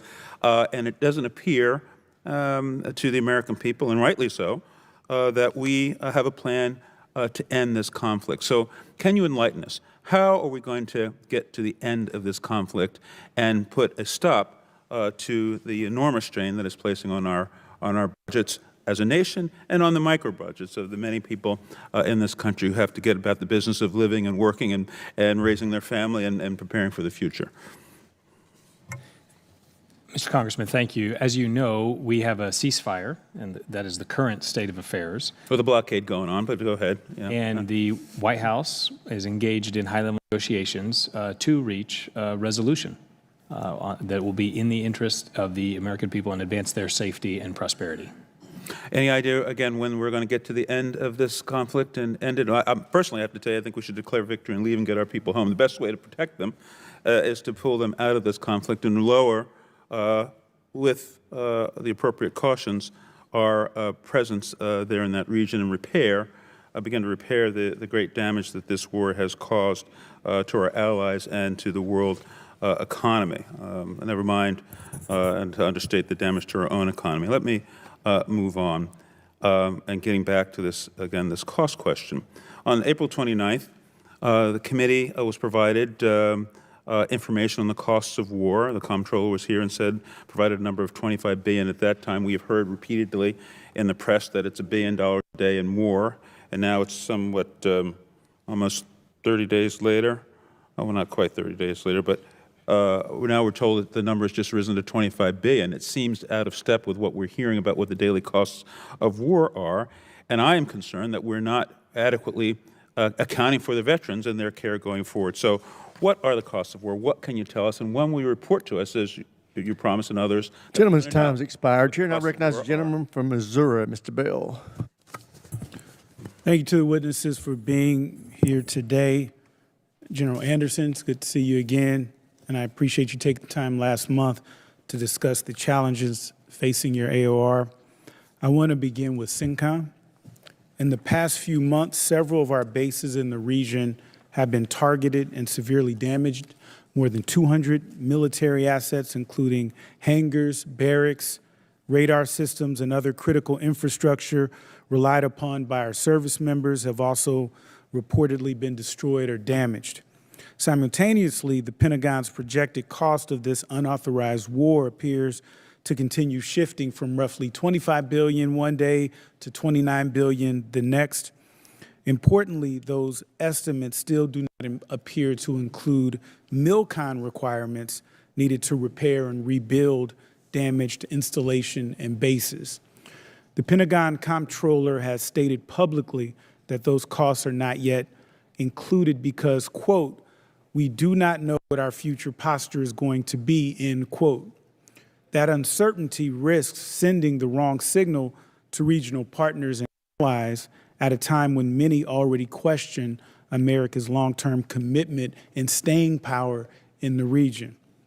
Admiral Cooper, you even said before your confirmation hearing that, and I'm going to quote, military ties with regional partners enhances the United States' deterrence efforts and ability to respond to crisis, end quote. Admiral Cooper, do you stand by that? Congressman, absolutely, and we've seen this play out in very pragmatic terms with regional and partners. I'm going to reclaim my time just because I'm short on time. Do our bases in forward posture in the CENTCOM AOR provide strategic advantages critical to U.S. global force projection, deterrence, and regional stability? Absolutely, sir. Now, in your opinion, would further posture reductions or base closures undermine our global standing or create opportunities for adversaries like Iran, Russia, or China to expand their influence? I think those decisions are ultimately done from a policy perspective, but from a military perspective, our posture is very helpful, and we've seen that play out in our achievements during this operation. And reducing that posture could have negative impacts. Hypothetically, yes, sir. Okay. Mr. Zimmerman, is this administration actively considering additional posture reductions in the region once the unauthorized war ends? Congressman, I'm not aware of any active right now we're focused on. You answered it. You're not aware. You're saying that you're not aware of any active considerations of reductions. We constantly review and evaluate our posture considerations. But if there are any future posture decisions related to CENTCOM or any theater, they would be done in full appreciation for the threats and the factors that pertain to that. But currently, are you considering any additional posture reductions in the region? I'm not aware of any current considerations. Because what concerns me is that we already are creating significant uncertainty for our allies because of this war. The objectives have repeatedly shifted, the goalposts continue to move, and we risk drawing ourselves into an open-ended quagmire. At the same time, across the globe, this administration appears to be reevaluating posture, which does nothing but increase skepticism from our allies, from Germany to delays involving a brigade deployment to Poland. and now growing uncertainty surrounding our long-term posture in CENTCOM, we can't continue pursuing policies that create instability in our global posture, weaken confidence amongst our allies and partners, and ultimately create openings for our adversaries to expand their influence. And so quickly, I want to shift gears to AFRICOM General Anderson, following up on our previous discussion regarding instability and extremist threats in North Africa, how does AFRICOM currently assess the evolving threat environment across the region? I appreciate that. We see the terrorists continuing to take advantage of ungoverned space across Africa, primarily in West Africa, as you highlighted. So this is why our focus is illuminating that and understanding what that threat is doing. And I want to say this real quick. Where do you see the greatest risks as well as opportunities for the United States to strengthen regional partnerships and counter violent extremism? I think the greatest opportunities are with those willing and able partners. Right now, we've seen that with some like Morocco, Nigeria, Kenya, and others. There's many other countries, but finding those willing and able partners and partnering with them is where we see the greatest opportunity to counter this threat. Gentlemen's time's expired. This will bring us to the conclusion of the open portion of today's hearing. We will now adjourn this hearing and reconvene in room 2212 at 1:15. I think we've made more progress in 3 weeks than they've made in 4 years, especially with respect to the reputation of our country. And people are respecting us again as a country and as a powerful country, and maybe a smart country, but maybe not so smart.